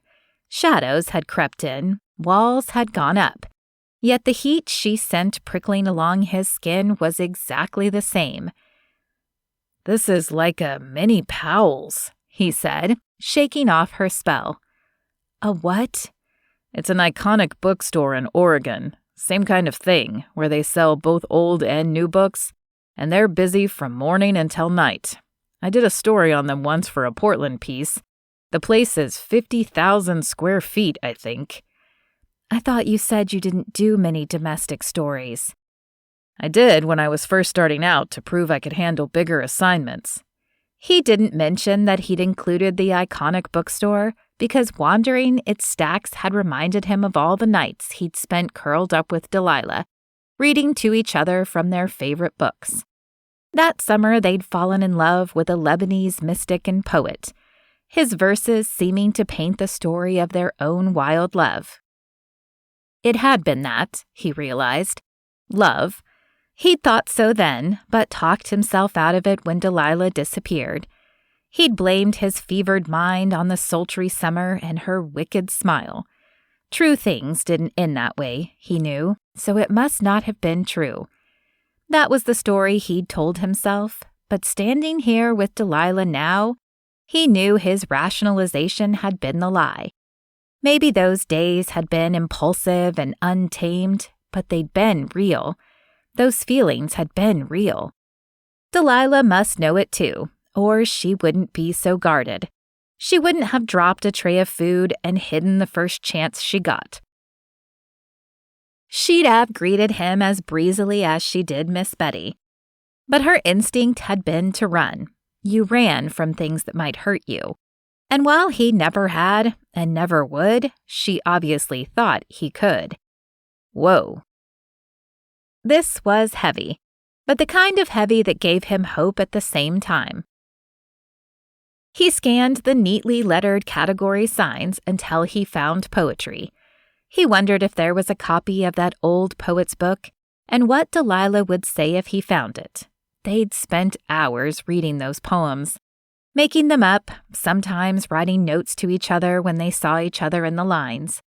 It had been a better literature class than anything in college. He ran his finger down the spines until he got down to G and slowed, looking for the poet's name. There, Gibran. A worn spine of the exact same edition they'd read to each other faced out. The mystic's work was constantly reprinted in new editions. A few of the later ones sat with this copy, but he grabbed the worn one that looked exactly like the one they'd read from. He pulled it and went to find Delilah. She had settled on the floor in the cookbook section, an old bread-making book open in her lap. "Look," he said, crouching and extending it to her. Her eyes widened, and a deep flush washed her cheeks as she took it from him. He smiled, guessing which memories had come flooding back to her.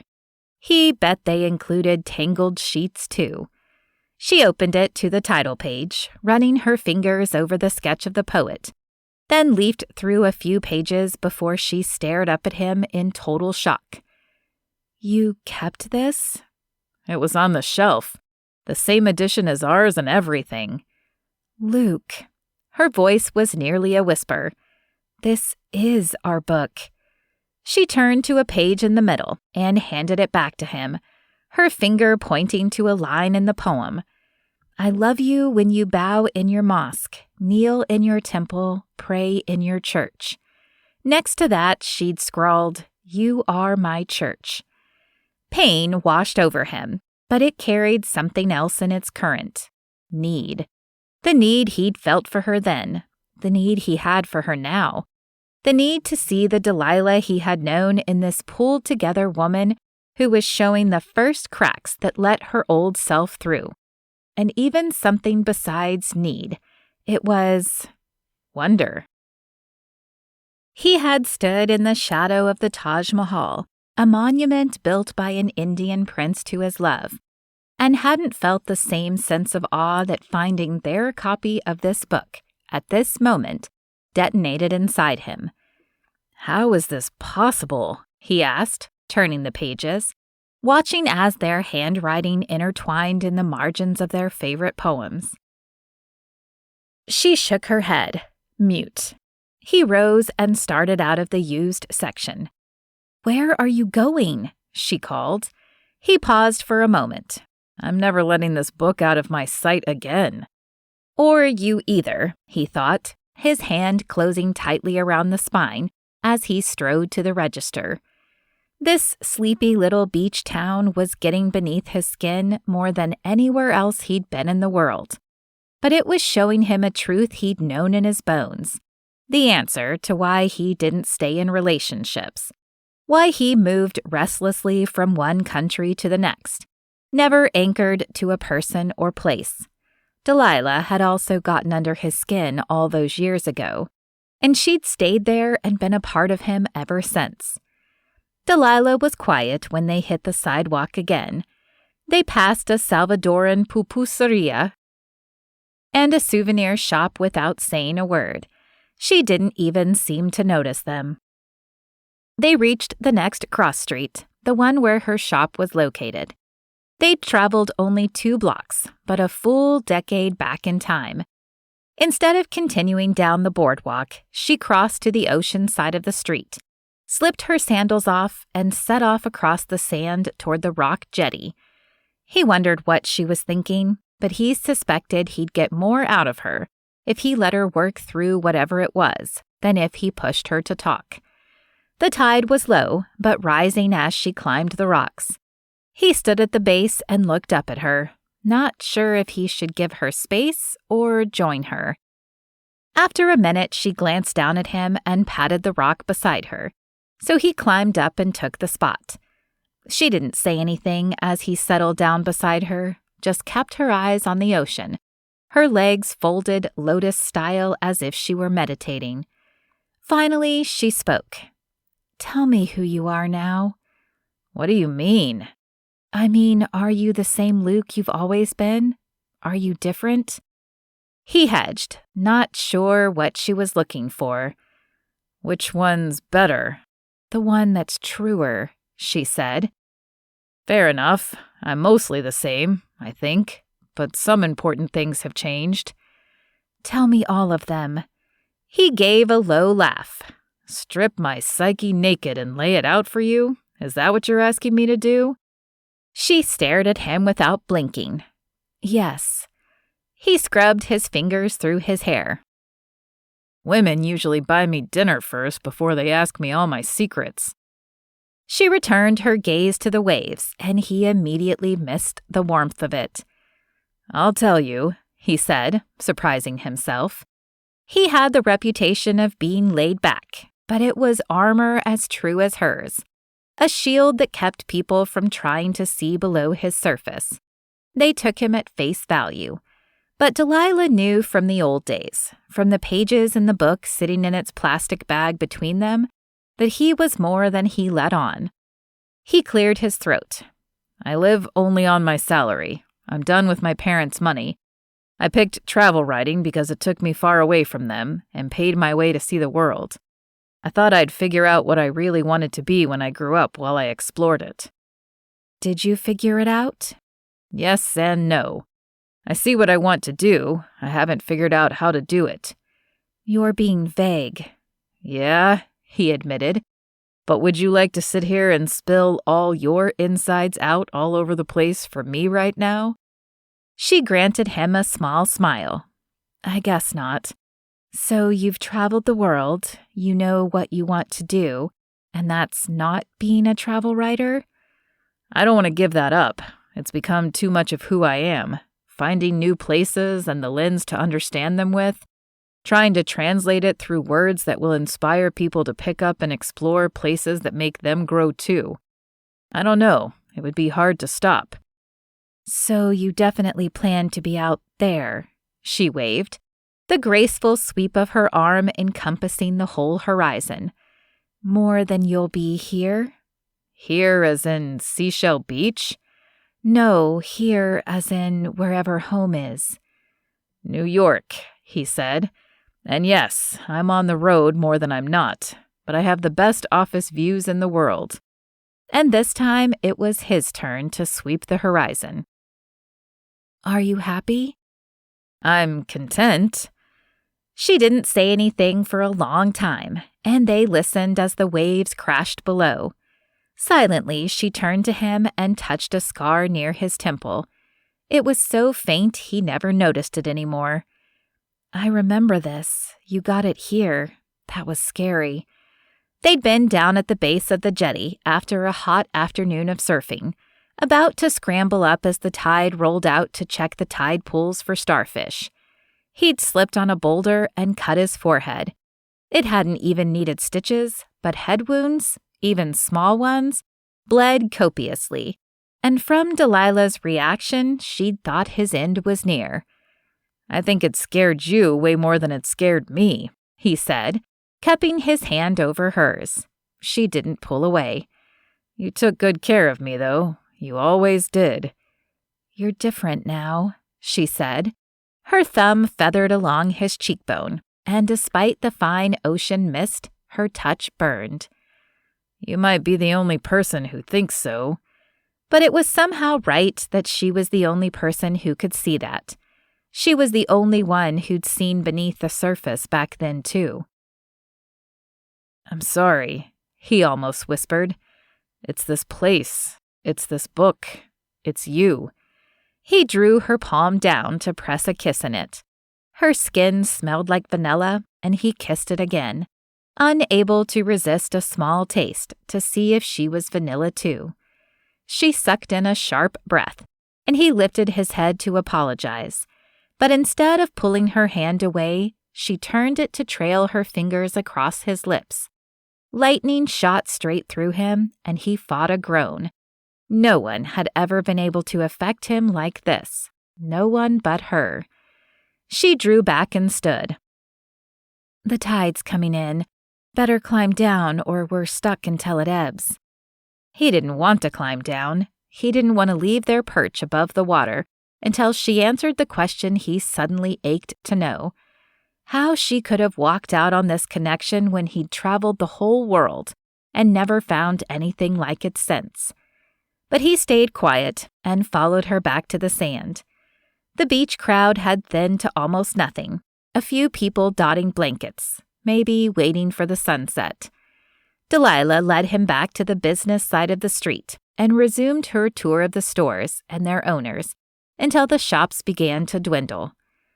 Now what? He asked. I still have 90 minutes left in this contract. You mean the imaginary one made of air that we never signed? That one. She hesitated. I could take you through some of the neighborhoods, show you some of our Seashell Beach quirks. He didn't mention that he'd already investigated a few on his own. That works. I've got a rental parked halfway between here and the bakery. She nodded and they walked back in silence. The silence was loaded, but somehow not uncomfortable. He let his hands brush hers every now and then, purely for the electricity it sent up his arm. Did she feel that? She must, because sometimes she let her hand brush his too. She smiled when she saw the Mustang. This is a long way from your wannabe hippie surf van. I loved that dumb old VW bus as much as any hippie could. Not a wannabe. It is if your parents buy it for you. He smiled to concede the point. What does it make me if I'm driving a convertible on the company's dime? A wannabe California boy? Tonight, guilty as charged, he said, holding the door open for her. She directed him up the nearest hillside, but instead of pressing on to the luxury homes, she sent him north through a far more modest neighborhood he definitely hadn't investigated, and then into an older tract subdivision like 100 others he'd seen. Not much local flavor here, he finally said, as they reached the end of the main neighborhood street. She smiled. Just follow directions, frat boy. Turn left here. The homes probably dated back to the 70s. California ramblers and bungalows with cracked driveways and towering olive trees. Finally, at the mouth of the last road in the neighborhood, she directed him to park along a curb and climb out. He shot her a questioning look, but she only shot him a mischievous smile as they turned onto the little suburban street. He immediately stopped in surprise. A laugh bubbled out of Delilah, and he wished he could feel it rumbling from her chest, trilling in her throat, spilling from her lips. He swallowed and forced his attention to the absurdest wonderland confronting him. Every other house on the street sported a large, whimsical sculpture on its lawn. What is going on here? A couple of years ago, an old guy named Jasper Green moved in with his daughter in their casita, she said, pointing to a house halfway down the road. He was a famous sculptor in his younger days, but from what he tells me, when he comes in for the blintzes he's not supposed to eat, he was sick of doing pretentious bronze castings for big corporate gigs. He thought the street lacked character, and he decided to give it some. She walked him over to the first one, a shiny fish. He put together a sculpture made of found objects he scoured for on these long walks he would take, and built something to make his little granddaughter happy, a dwarf from a fairy tale she loved. He installed it right in the front lawn, and his daughter was mortified, until the neighbors came over and told him he could use their yards if he made any more. And thus a new seashell beach oddity was born. I like to check it every month or so for new ones. This is the most recent. Do you know how hard it is to find things that are genuinely quirky and not the trying too hard quirky? He asked, crouching to admire the blue and gold fish made from old bicycle parts and discarded paint cans. They examined every sculpture on the street, and he snapped pictures of each of them with his phone. This is a gold mine. Thank you. Sure. As they turned back to the car, he realized the sun had nearly set. He glanced down at his watch. 8 o'clock. The tour was over, and he couldn't ever remember being so disappointed about an evening ending. He needed more time with her. When they reached the car, he cast around desperately for a way to avoid getting in and driving her back to the store. Another sculpture garden, a lawn full of pink flamingos. Something. Anything. He glimpsed white fencing further up the road. Is that a park with an ocean view? You can see a slice of it from the swings, she said. Do you mind if we check it out? I hate missing a Pacific sunset. Sure. They settled into the swings and she sighed. Sorry, looks like we missed it after all. He stared out at the flash of the water. More silver than blue now. It's okay. It was just an excuse to prolong the evening. She smiled. I know. He stood and pulled her to her feet. Everything about you is better than I remembered. It's killing me not knowing if this is too. He pulled her against him and found her lips, brushing a kiss against them, a soft growl of satisfaction escaping him when they opened beneath his. He'd meant to be soft and sweet, but it had never been that way with them. The moment her hands slid around his neck, her fingers threading through his hair, every good intention he had melted against the searing heat that swept through him, that rolled off of her. He deepened the kiss, exploring her mouth. The ivory slide of her teeth, her sugar-scented breaths. She moaned soft and low and leaned into him. He walked them back until his back met the trunk of a broad eucalyptus tree and rested against it, hungry to take her weight as she strained against him. He couldn't get enough of her, and when he finally broke the kiss, it was only to explore the soft line of her jaw in a trail of kisses to the hollow beneath her ear. "I will never understand how you walked away from this," he said, resting his forehead on her shoulder. "But I'm so glad you're back." She stiffened, and he went still, sensing a shift in her, waiting to see what she would do. "Am I wrong?" he asked, pulling back to frame her face in his hands. "No," she said, but a tear appeared, trembling on her lower lashes. "What did I do? What's wrong?" He brushed it away with his thumb, desperate to fix what he'd broken. She pushed away from him and pressed the palms of her hands into her eyes, while she drew a few deep breaths. "Luke, She stopped as more tears fell. Hey, it's okay. Whatever it is, it's okay. Just tell me." She turned her back to him and wrapped her arms around her waist, and he'd never seen a starker portrait of loneliness before she finally drew another deep breath and turned to face him. "Luke." "Delilah." "I left because I was pregnant." Chapter 9. "What?" "I was pregnant." "I heard that. What?" He looked so lost, and she wanted to reach for him again. Tell him it would be okay, even as she told him the truth that was about to change her world, and possibly Dylan's forever. How had things turned around so completely? "That's why I left. I was pregnant. I was scared. I didn't know what to do, so I took off." What about?" He swallowed, and a sick wash of fear and nausea rolled through her stomach at what she was about to say. "I had him. I kept him. He's amazing." Luke looked as if the ground had tilted beneath him and the world had changed shape.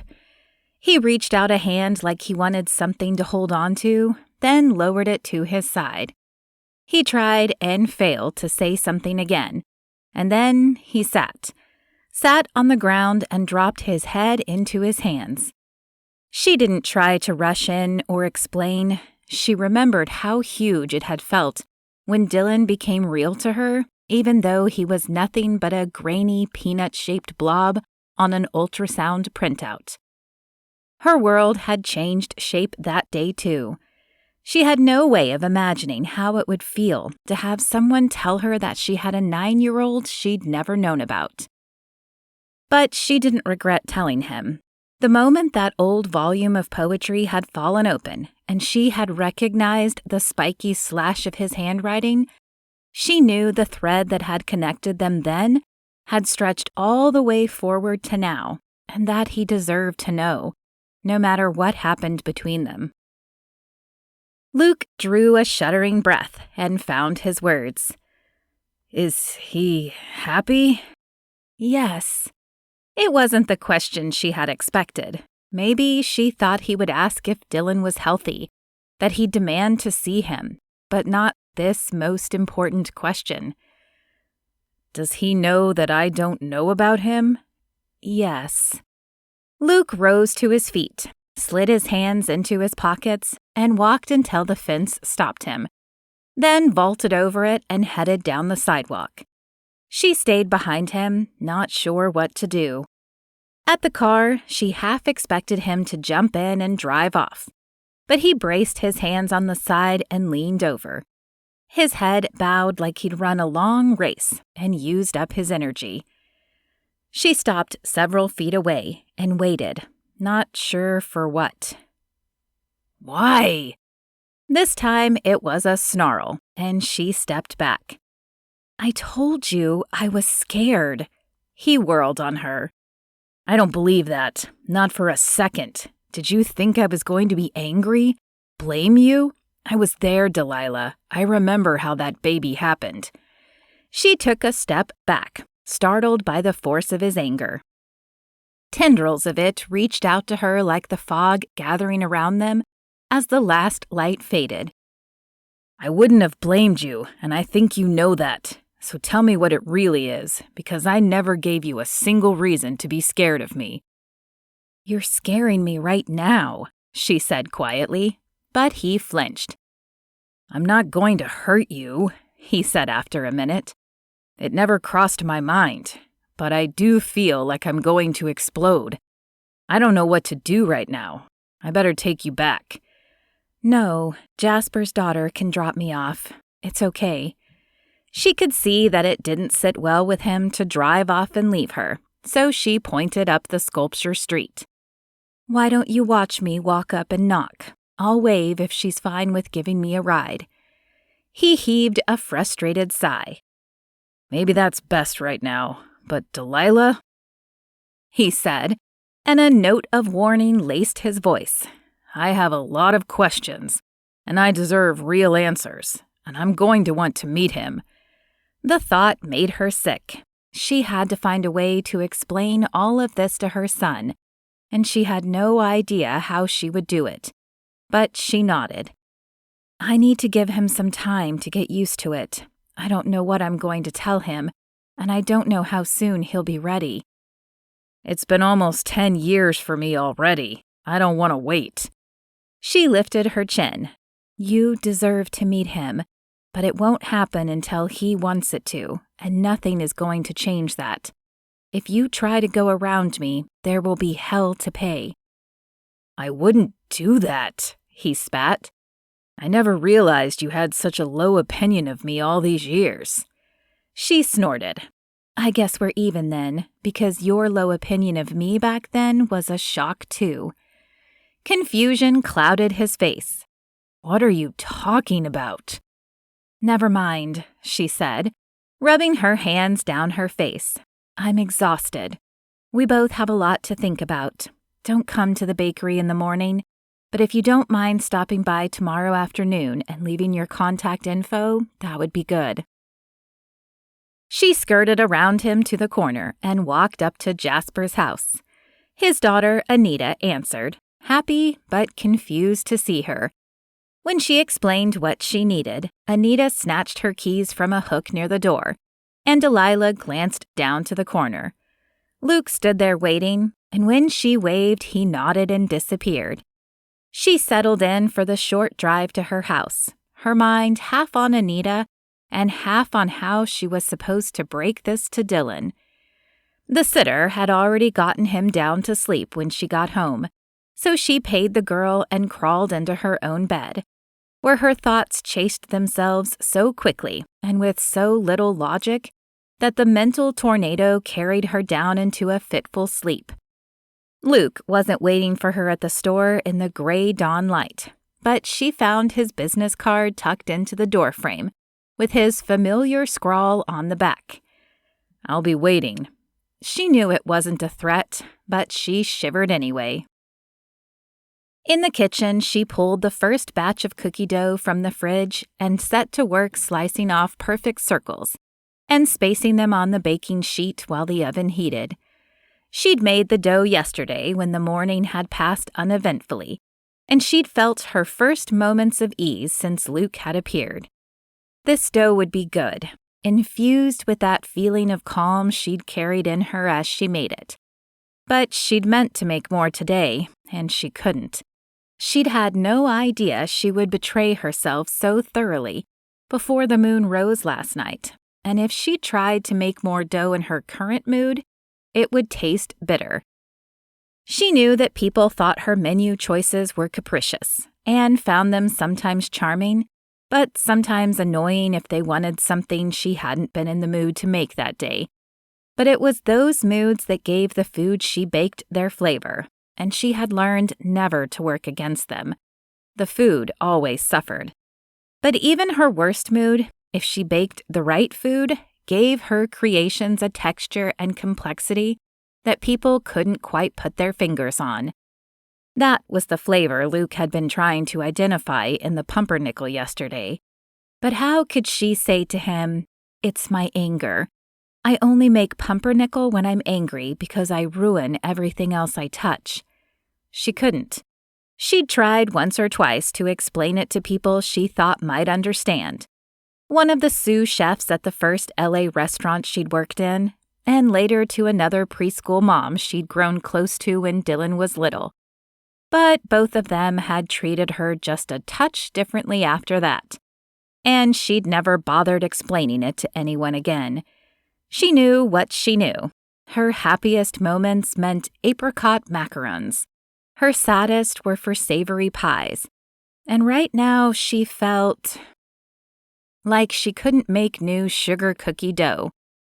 Her mood was more, she wasn't even sure, scared, defensive in a mama bear way, guilty for how she had leveled Luke with the news, confused. She didn't know a word for all of that, but she knew what to bake, and she gathered up the ingredients she would need for Rocky Road bars. Because nothing seemed like a better metaphor for a million things happening inside of her at once. When those went into the oven, her mood had settled slightly, and as she frosted the sugar cookies and waited for the bars to bake, she was astonished to find a new mood growing and another change in her menu plans for the day. Her attention kept wandering from the frosting back to the kiss with Luke last night. The kiss that had been one long breath, one long gasp, one long shiver of heat and desire.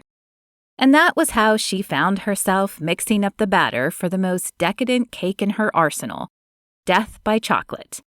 But even as she topped it with cherries on perfectly piped icing curls, she knew that it hadn't been enough to exorcise the kiss from her system. She was beginning to despair anything ever would, and despair could only lead to oatmeal raisin cookies, the saddest cookie of all. It was quite a mixed display case when the store opened to her first customers. But by the afternoon, the display case was looking sparse when she waved goodbye to Jilly and headed out to fetch Dylan from school. He flew out of the classroom, his shoelaces streaming behind him, and launched himself at her in a bear hug.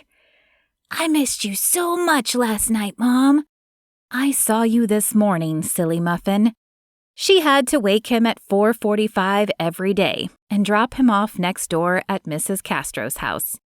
Mrs. Castro gave her a key and kept a warm blanket for Dylan to settle back under to sleep until their kindly neighbor got him off to school, while Delilah opened her doors to the first customers of each day. "I know, but I tried so hard to stay up and wait for you last night, but I just fell asleep." She gathered him into another hug. "I'm yours for the rest of the day. What should we do?" "Minecraft!" he shouted, and she groaned while he laughed. "All right, an hour of Minecraft, but then we're curling up with some Narnia."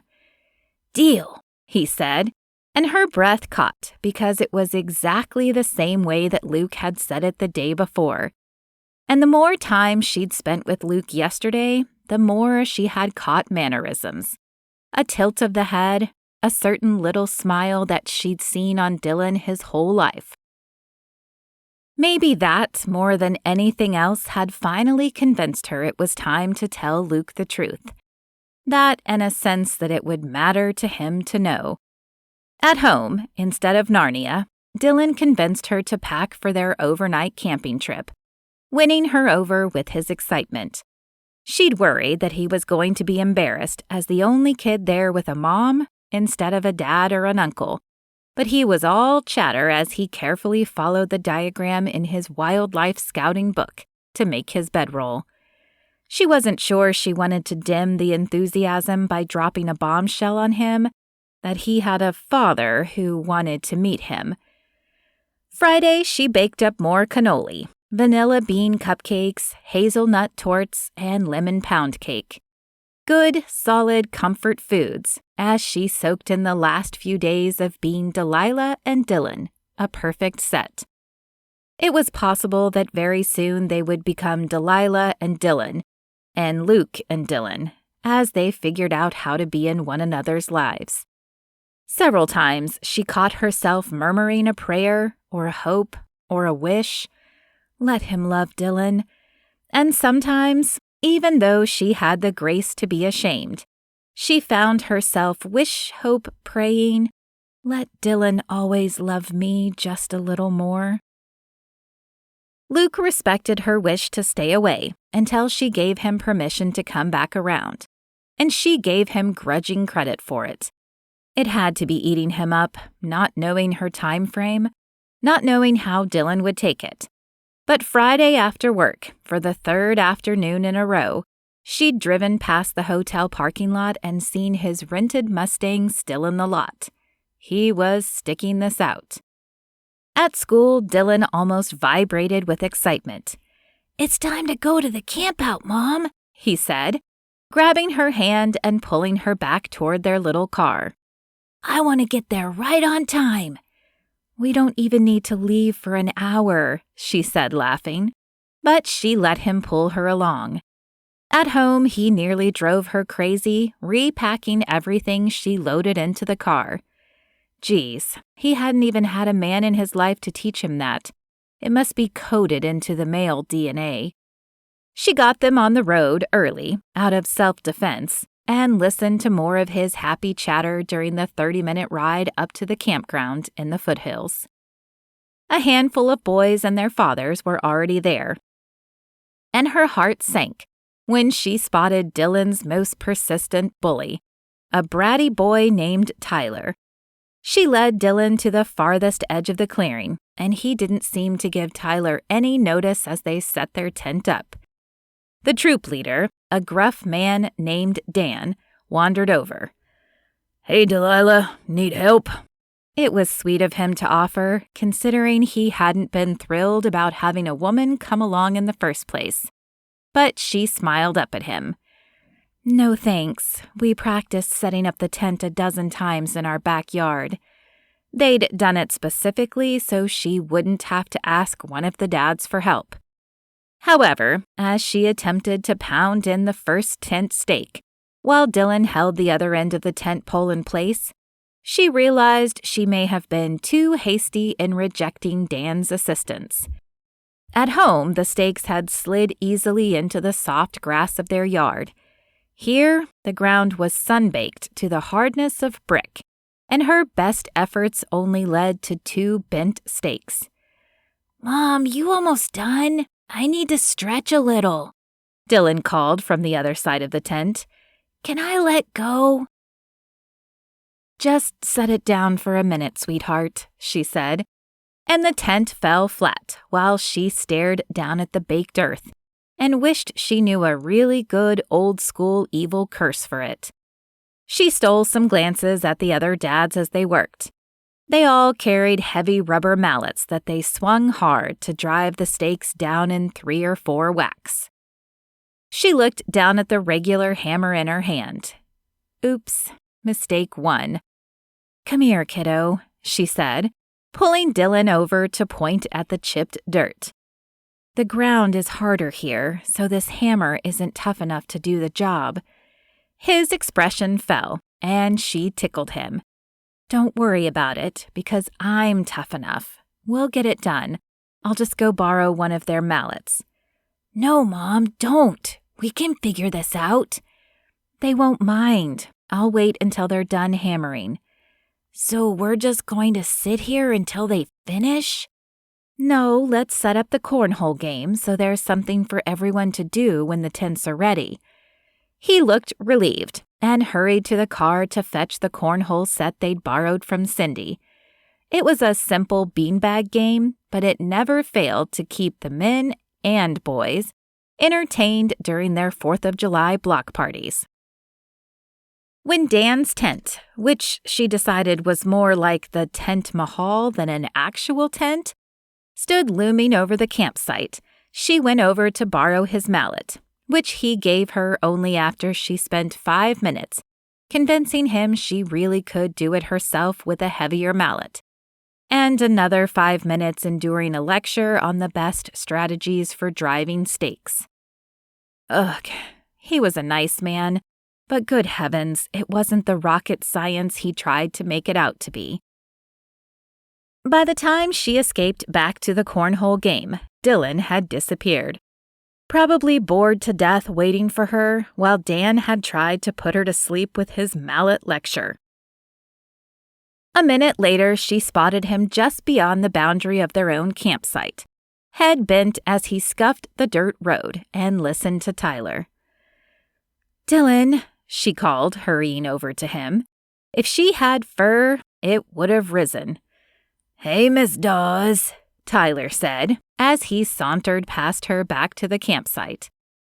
"Hi," she muttered, not trusting the saunter. "You good, Dill?" "Yeah, fine," he said, but he didn't turn around, and his hands crept up to his eyes in a move she recognized as one of her own, when she was trying to keep her tears from falling. "What's going on, sweetheart? What did Tyler say to you?" She rounded him to study his face, but he turned to keep his back to her. "No, Dylan, we don't do that. We share the truth with each other, remember?" He stiffened, but let her turn him.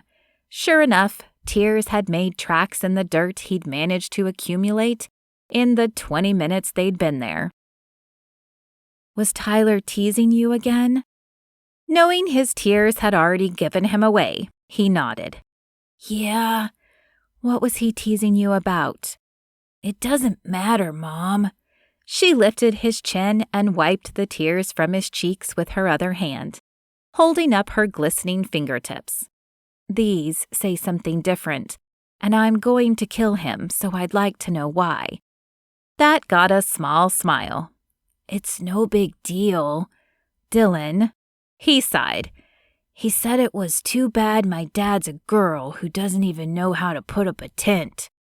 He'd gotten curious questions about his missing father when he was younger, and more teasing in the last year or two as the kids grew older and learned how to find each other's soft spots. But this was the first time her reaction had been fear and not pure anger over someone hurting her child. Because now she had to tell him that he did have a father. He would be thrilled, and that was exactly what terrified her. Allowing Luke and Dylan to connect would mean giving Luke the most power after her to hurt this child. But as she caught another rogue tear, she realized that having an absent father was already hurting him. She'd have to do this soon. Tomorrow, probably, when they were back in their snug bungalow, and there were no witnesses to the news that would change his whole life, no matter how it went. He let her hug him, one of the things that she adored about him. He never tried to slip out of her embraces the way his friends did to their moms, no matter how much they teased him. And so she hugged him a little harder and said, "We're going to take this huge mallet, beat the snot out of those stakes, kill our old backyard setup record, and blow everyone's minds. You ready?" He sniffed and grinned, scrubbing the back of his hand across his face. "Ready. Race you." They barreled back into the campsite, laughing and teasing each other as they attacked the tent setup again. The mallet made more progress than the hammer had, but she still could only get the stakes halfway in. However, she didn't want Dylan to be the only one with a dad who couldn't handle the task, and a good tug convinced her that it would be enough to hold them for the night, especially when a grin split her son's face at how fast their tent flew up this time. She spent the rest of the night sitting in front of her tent and watching Dylan with the boys around the campfire. They set the ends of thick sticks aglow and traced shapes in the air, ran around and played night games while the dads shot the breeze about who knew what.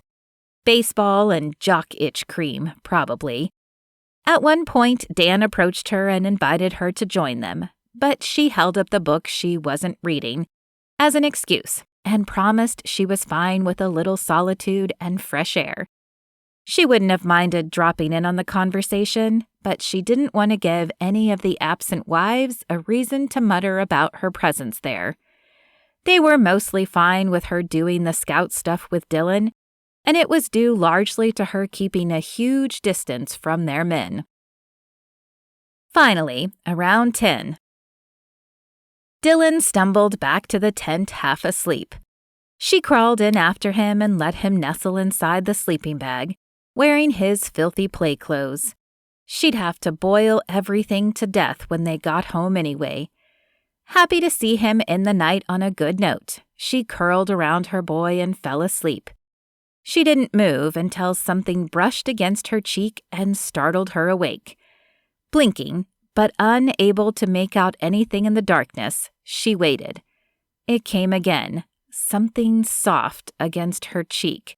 Something soft that felt all wrong. She stifled a scream. What was in the tent with them? A bat? A large moth? She waved her hand in the direction of the invader and felt, oh no, the nylon of her sagging tent drooped against her cheek. At least one of the stakes had come loose. With a bitten-back curse, she lay there and stared at the steadily sinking ceiling. She couldn't wake anyone to borrow a mallet, but maybe she could figure out a way to rig the tent from the outside. Or kind of screw the stake back in? With no confidence that she would find a solution, she crawled toward the tent door. The second she slid the zipper, Dylan started. "Mom?" he whispered. "It's okay, baby. One of the stakes came loose." No sooner were the words out of her mouth than they heard a soft pop, and the tent fell down. She braced for a wail from Dylan, but he made no sound, and she groped her way back toward him.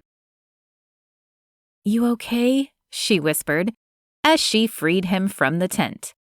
He nodded, but she heard the telltale sniff that told her he wasn't. "Hey, it's okay. We'll go lay the front seats back and sleep in the car. It's better than these lumpy bedrolls." But he only sniffed again. "I'm so sorry." She pressed her forehead against his and felt the weight of her failure. Her failure to drive a stake, to put up a tent that would stay up, to be the parent he needed. "What can I do to make this better?" "Can we go?" he whispered.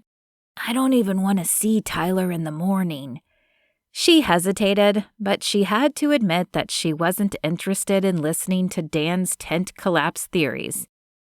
"Yeah, we can go," she said, "but we've got to be really, really quiet, because when they wake up and find us gone, I want them to think we're ninja-level escape artists." He threw his arms around her neck and squeezed her. "Thanks, Mom." It was surprisingly easy to sneak out of a campsite in the middle of the night. The sound of at least 2 dads snoring covered any noise they made, but they made very little to begin with, shoving their sleeping bags into the back seat without bothering to roll them, carefully picking up the tent poles so they didn't click together, folding the nylon tent with barely a whisper. And then, with Dylan giggling in the back seat, they coasted out of the campground Black Ops style, headlights off and the car in neutral, until they were well down the road. In the morning, Dylan wandered in for breakfast an hour later than usual, but looking no worse for the wear. She greeted him with smiley-face pancakes and a hug, and then they curled up with Narnia, where he listened to the adventures of Prince Caspian for nearly a half hour before he began to squirm. She could let him wiggle away and avoid the most difficult conversation of her life, while he disappeared into Minecraft videos. She closed the book and faced him on the couch, legs crossed, her expression as serious as she knew how to make it without scaring him. "I have the most unexpected news you could possibly imagine," she said. "Good news or bad news?" "Good news," she said, hoping it was true, and his face relaxed. "I had a visitor a few days ago that I never would have expected." "Who?" She took a deep breath and gathered his hands up in hers. "Dylan." She swallowed, not sure how she was going to get it out. But when the worry creeped into his expression again, she forced herself to say it. "The man who, well, your father is back in town." He blinked at her. "My father?" "Your dad, yeah." "But—" He couldn't find any more words. "His name is Luke," she said. "I knew him in college, and I haven't seen him since before you were born." "I thought you said he didn't know about me." "He didn't. He'd asked about his dad when he was 5. She'd told him that she had never told his dad about him because Luke wasn't the kind of person who would make a good father, and she left it at that." "But I thought you said he wouldn't be a good dad." "Back then, he wouldn't have," she said slowly, knowing every word she spoke would carry a ton of freight. "But I've been talking to him quite a bit for the last few days, and I think maybe he's a different guy than he used to be. He'd like to meet you." His fingers tightened around hers, and she squeezed back. "You don't have to, ever." His fingers tightened even more. "I think I want to. Maybe." "Whatever you want and whenever you're ready, you get to choose." He processed that for a bit. She loved that about him, that he was so thoughtful, but he internalized so much.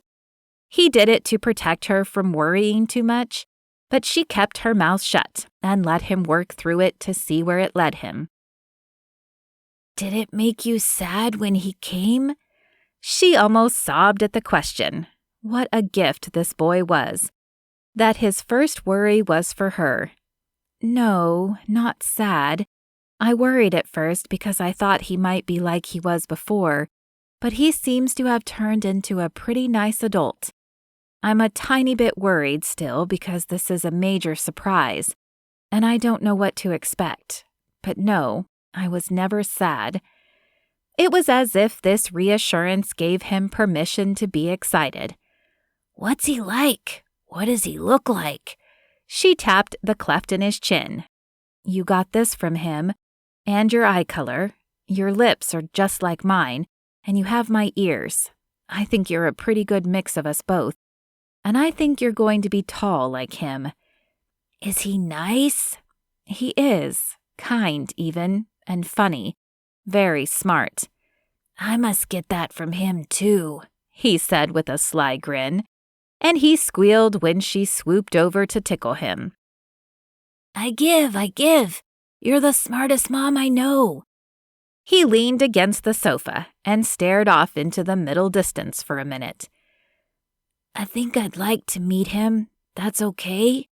"It's more than okay. It's perfect. How about tomorrow afternoon?"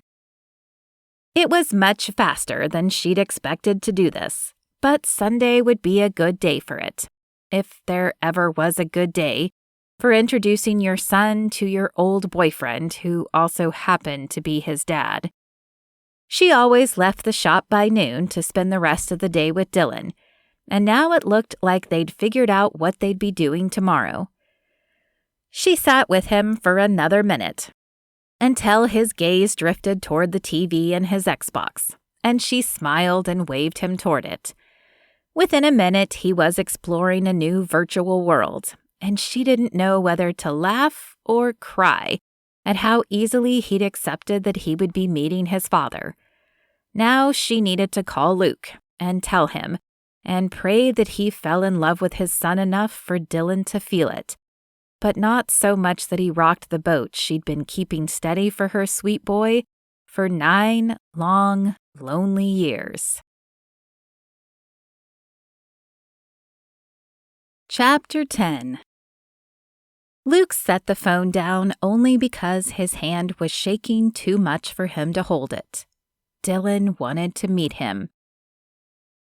From the minute he'd driven away from Delilah, his whole purpose in life had become waiting for her to call and tell him that he would get that chance. He didn't know anything about kids. The plan was for them to meet him on the grounds of the Mariposa for a picnic. He had no idea what the protocol was for meeting a kid you just found out you had. Gifts? Should he bring him a gift? What did you bring a 9-year-old boy? Suddenly, he couldn't be in his hotel room a second longer, and he grabbed his keys and nearly raced to the concierge. "Where's the nearest toy store?" "On Tangerine Street, Minnick's Curiosities. It's a slightly fantastic store, but kids love it." "Good enough." He was parking in front of it less than 10 minutes later. The store didn't open for 10 more minutes, and he paced nervously as he waited, peeking through the windows to see if he could figure out what Dylan might like. After the 3rd time he peered through, the door swung open, and a kind-looking older gentleman stood there, studying him with a small smile. "You look like you need a toy." "I do." "Come on in. What are you looking for?" "Well, I don't know. It's for a 9-year-old boy." "Yours?" "No, I mean, yes." If the man found his answer odd, he didn't show it. "Are you local? I might know him." "No, yes, I'm not. He is. His name is Dylan." The man's eyes sparkled with renewed interest. "Do you mean Dylan Dawes?" "Yes." "Ah, dang."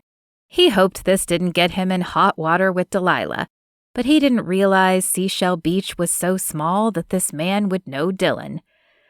"Dylan is a great little guy," he said. "He comes in here every time he gets a good report card. I can probably help you figure out what he likes." "I'd appreciate that," Luke said. The man, it turned out, was Thomas Minnick himself, and he took Luke past plastic robots and sports equipment, puzzles and art supplies, and led him down an aisle that reached back to his own inner child and delighted him with the sheer assortment of building kits. Tinker toys, Lincoln logs, Lego, magnetic blocks. "He likes to build," Mr. Minnick said. "I know which sets he has already and which ones he might like." 10 minutes later, Luke was at the register with 6 different sets. "He'd be pleased with one, I'm sure," Mr. Minnick said. "I didn't mean to suggest you needed to buy all of them." Luke shook his head and tapped the top of the pile. "You may have figured out that I have some time to make up for." Thomas Minnick gave him another kind smile, and Luke appreciated the complete absence of judgment as the owner rang up the rest of the sale. He lugged the presents up to his hotel room and sat on the edge of the bed, wondering how he could possibly survive until the next day and their picnic. Research. He would research 9-year-old boys and find out what they were like, what they liked to do. Except 3 hours later, the research told him that they were all different, and he was fundamentally unfit to be a father. When it came down to it, he didn't know if a father was what Dylan would want. He might be interested in Luke as a novelty, but nothing more. Maybe Dylan had no interest in a relationship, even as Luke's mind had already jumped ahead to working on these projects together. But he had no control over that, so he busied himself Googling lists of questions for talking to kids. When he had a list longer than he could ask in a year, he remembered that Mr. Minnick had mentioned something about how Dylan liked to read. He did a search on which books 9-year-old boys were into, bought ebooks in 3 different series, and spent the rest of the evening reading them in case they were books Dylan liked. He drifted off to sleep on the last one to a night full of dreams about a boy wizard. Sunday morning, he took his run and pounded through some of his frustrations. How could Delilah have kept this from him? He'd been good to her, never given her a reason to think he would hurt her, emotionally or otherwise. He understood that it was hard for her to depend on people. She'd had a rough time growing up. Her relationship with her mother barely deserved the word. Her stepfather at the time, her third, wanted Delilah to embrace his evangelical Christianity, even as he measured her worth by how much leg was showing. The more skin, the further she had fallen from God. Delilah had been a little wild, yes, drinking to match his frat brothers and contemplating daily what she would get for her first tattoo. But she had a good head on her shoulders in other ways.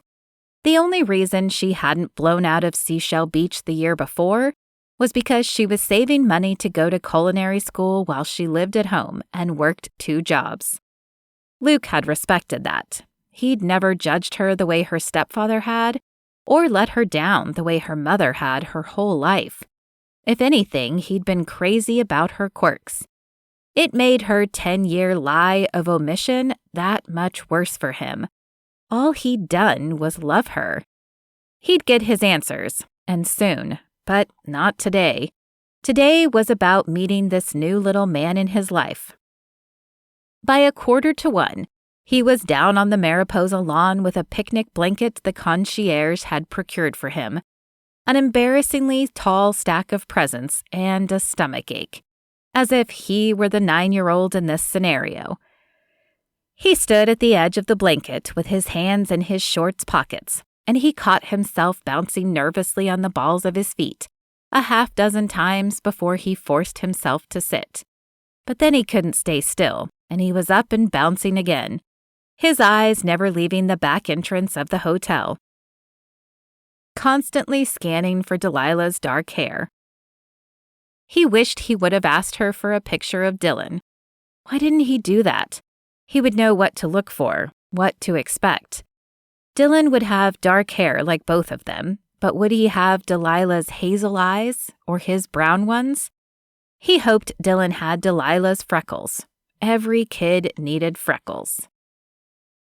Finally, just a couple of minutes past the hour, he saw Delilah's head weaving toward him, and as soon as they cleared the patio crowd, he saw the little boy next to her. He had no idea how to gauge a 9-year-old's height, but he was thin, and a shock of dark hair flopped over one eye. Delilah spotted Luke and paused. She leaned down to Dylan and pointed to Luke. Dylan's hand rose in a small, tentative wave. Luke returned it with a big smile, even though his heart didn't feel right, like it was expanding and breaking all at once. And then they were there. Luke stuck his hand out to Dylan. "Hi, I'm Luke." Dylan shook it and nodded. "You're my dad." Luke couldn't even answer. Something was stuck in his throat, so he nodded. Delilah stood there uncertainly and then looked past him. "Is this the picnic?" "Yeah, do you guys want to sit down?" "That would be great," she said, and they did, each awkwardly folding themselves down to fit on the blanket.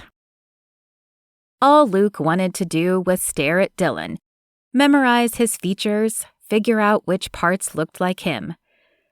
"You have my chin," he said. Dylan touched his cleft. "Yeah, I like it." Expanding. That's what was happening. Luke's heart was trying to push outside of his chest. Dylan's gaze kept traveling to the pile of toys. Luke smiled. "I met your friend Mr. Minnick at the toy store, and he told me some of the things you might like." He almost asked Delilah if it was okay to have gotten them, but he stopped himself. He didn't owe her that, not after this, not after keeping Dylan from him. There was no excuse for this. "Could I look at the magnets?" Dylan asked. "Of course. You like building?" Dylan nodded. "Me too. Maybe you get that from me." A look of surprise crossed Dylan's face. I guess I do. Mom always helps me with this stuff, but it's not her favorite. She's just being nice. Hey, she said, pretending to look offended. I'm a good helper. I know, but you don't like it the way you like baking or yoga. True, she conceded. I love it, Luke said. Can I help? Sure, Dylan said, a little shyly. They worked together at it for a while, opening and unwrapping the little packets of magnets and rods, deciding they wanted to build a scaffold just to see how high they could go. He asked Dylan questions while they worked. About school and his favorite subjects, soaking up each answer like it was California sunshine. You can ask me anything, too, if there's anything you want to know about me, I mean, he said, after Dylan answered several of his questions. He couldn't believe how much he hoped Dylan would want to ask him questions. But his crash course in child development the previous night had suggested that 9-year-old boys might not be really interested in adults. Dylan surprised him, though. Do you have a mom and dad? Yes, I do. So I have grandparents? You do. I don't see them very often, though. Do they know about me yet? No, he said. Delilah flinched and fisted the blanket in both hands, as if she was holding on with everything she had. I don't know what I want to say to them yet. It's an interesting development to explain. Dylan's expression only changed by a tiny fraction. Luke wasn't even sure he could say what it was. Maybe a tightening around his eyes or shoulders, but he realized he'd said something wrong, something that had closed the boy down a little, and he panicked, trying to figure out how to fix it. I want them to know about you, he said, but they get kind of funny about surprises, so I have to think of the best way to tell them. Okay. Dylan bent to fiddle with something that didn't need fixing at the base of their scaffold. Luke shot a panicked glance at Delilah, but her face had closed off completely. He was drowning and couldn't even shout for help. Do you see your other grandparents much? He asked. Dylan shrugged. I have a grandma, but she has problems with her mood, so we don't go there much. Sounded like Delilah's mother had not improved in time. As far as he knew, his parents hadn't either. Can I tell you something that might sound a little weird? He asked Dylan. Dylan looked up, his eyes bright with interest. I don't have a super great mom like your mom. I wish I could tell you that you have really fun grandparents, but they're not really like that. That's why I do the job I do. You write about places you travel to? Yes. To be honest, traveling for work is a great excuse for not having to see them much. Are they mean? Dylan asked. Yes, but they don't mean to be. They just feel better when everything goes a certain way, and it's hard for them when there's wrinkles. I'm a pretty big wrinkle, Dylan said, with so much composure that it startled a laugh from Luke. You are, said Luke. But all of my favorite things are like that, cool surprises that show up in my life. So you like surprises? I love surprises. Surprise, Dylan said, and he smacked the tower down. Luke laughed again. Want to see who can build the tallest tower next? And they were off, building and knocking down a few more towers, before Delilah cleared her throat and suggested they should eat. Luke busted into the hamper room service had packed with peanut butter and jelly sandwiches. At 2, she stood, and Luke scrambled up too, dreading what she would say next. We should probably get going, she said, and the tightness in his chest eased the tiniest bit when he saw a flash of disappointment on Dylan's face. It's okay, Luke said. Did you guys drive here? I'll walk you out, and I can load all the stuff in your car. Maybe you should hold on to some of it for next time, Delilah said. Luke's hands curled into fists as if he could hold on to the words next time. There would be a next time. It was good to know he wouldn't have to fight her for it, because he would if that's what it took. He helped Dylan put away the magnet set and walked them to the guest parking. Delilah said, "Muffin, could you take the keys and put this in the car? I'll be right there." "Mom," Dylan said, looking mortified. "Don't call me Muffin." A spasm of sadness crossed Delilah's face as he snatched the keys from her and unlocked a Toyota a few cars down. "He's never been embarrassed for me to call him that," she said, watching him go. "I guess he wants to look tougher in front of his dad." If she thought Luke was going to bond with her sympathetically over that, she was dead wrong.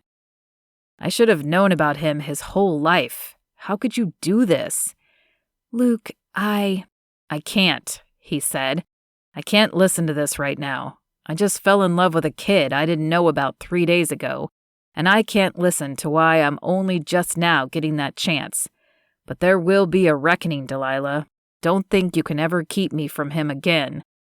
And he walked away before the rest of the angry words he wanted to hurl at her could escape. Chapter 11. What had Luke said? There would be a reckoning? Was he hinting at a custody fight?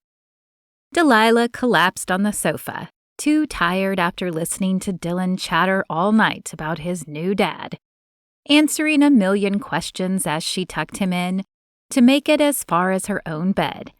She was sure it had been the right thing to let them meet. She'd never seen her son so lit up. It had nearly broken her heart watching him with Luke that afternoon, working so hard to impress him, to be a tough little man and good builder. And Luke had been perfect with him, attentive, complimentary, real. She'd carried guilt like a second skin for the rest of the day, a feeling she couldn't shake, no matter how hard she tried. But to be fair, the Luke she had walked out on had not been the Luke she'd seen for the last week. He had been a much different, much weaker man. When her cell phone alarm woke her, she was stiff from sleeping on the sofa, and she bundled Dylan over to Mrs. Castro's and left him with a hug and a kiss. She worried about Luke's vague reckoning threat all the way to the bakery. She wouldn't try to keep him from Dylan, but she probably needed to find a lawyer who could help her make sure that she didn't fall victim to the Romero family empire if he decided to use his trust fund for a custody battle.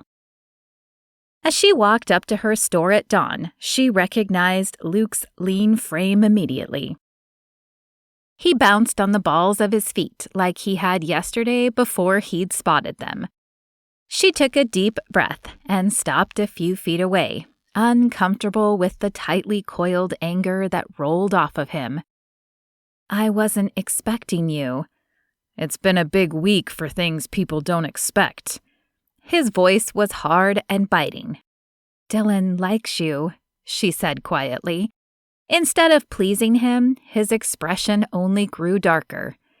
"You owe me answers." She did. Of course she did. "Come in. I have to get some things started, but I'll answer your questions." He trailed her into the kitchen and staked out a spot in the middle of her workspace, instead of keeping himself out of her way like he had the last time. She understood the message. You will deal with me. "Should I start with why I didn't tell you?" "Sure, why not? Sounds like an interesting story." She didn't react to the sarcasm. She would be furious if she discovered that a magnificent human like Dylan was moving through the world and was actually hers and no one had told her. She reached back to the old pain, the raw place that still festered beneath the scar tissue. "I found out right before your parents came to visit." She and Luke had been together for 3 months by then. No, not just together. Inseparable. His parents were in town before the university resumed classes in the fall, ostensibly to visit their son, but really to try again at convincing him to change his major. I thought I had the stomach flu. I went to the free clinic. It was open once a week for the undocumented field workers and trailer trash like herself. The doctor told me I was probably pregnant. He was mad that I hadn't done any prenatal care and rolled out an ultrasound machine. And there he was, a little peanut on the screen. I didn't even care that the doctor was lecturing me. She slammed the fridge door. I hadn't meant to get pregnant. I want you to know that. He made a small note in his throat. Not a grunt, exactly. Almost a sound of agreement. I know. You were pretty focused on your 5-year plan. So how did it happen? She couldn't help the snort that escaped. Well, when a man and a woman like each other... It was more than like, Delilah. It was for me. I told you that then. That's why I can't figure out why you didn't tell me about the baby. She sprinkled flour onto the counter to prep for rolling out a pie crust. Because I realized you were lying. The hell I was, he said. First you decided whether I got to be a father, and now you're going to tell me how I felt? No, she said, not rising to the anger in his tone. You told me you were lying. Or you told your father and I heard it. He froze. What are you talking about? I got a printout of the ultrasound. I put it in my notebook when we met your parents for lunch that day. She'd carried her notebook with her any time they went out to eat so she could take notes on the food, guessing what had gone into each dish. I was going to tell you after your parents left. I figured you might need some good news after their visit. So what changed? Because that would have been hard news and scary news, but I would have supported you no matter what. Your mom found the ultrasound picture. She almost hated to tell him because it was a second betrayal by someone else who was supposed to love him. My mom? The color disappeared from his lips as he leaned back hard against the counter. It fell out of my notebook. I didn't even know. She put it back without telling me, until the next day at brunch. She watched understanding creep into his eyes. When she asked you to go for a walk with her, she said she wanted to get to know you. No, she wanted me to know she'd seen the ultrasound, and she didn't want some trampy girl from a second-rate beach town trapping their precious son with a baby. He cursed, and she knew he could easily believe it of his mother. What did she do? Did she threaten you? She offered to buy me off. She said if I'd take care of it and break up with you, she'd give me $10,000. You took it? He asked, the first note of contempt creeping into his voice. For the first time, her own temper flared. Of course I didn't. What I felt for you was real, even if you didn't feel the same. He prowled toward her, an attempt to intimidate her with his size and proximity. But he must have forgotten that Delilah Dawes of Seaside Court Trailer Estates never backed down from a fight. She met his eyes and returned his anger-bright gaze with a cool one of her own. You keep accusing me of being a fake and a liar, Delilah. Stop. Every word I ever said about my feelings was truth. The way I felt about you burned me from the inside out, and you don't get to erase that. The charge in the air changed, shifting from anger to a different kind of heat.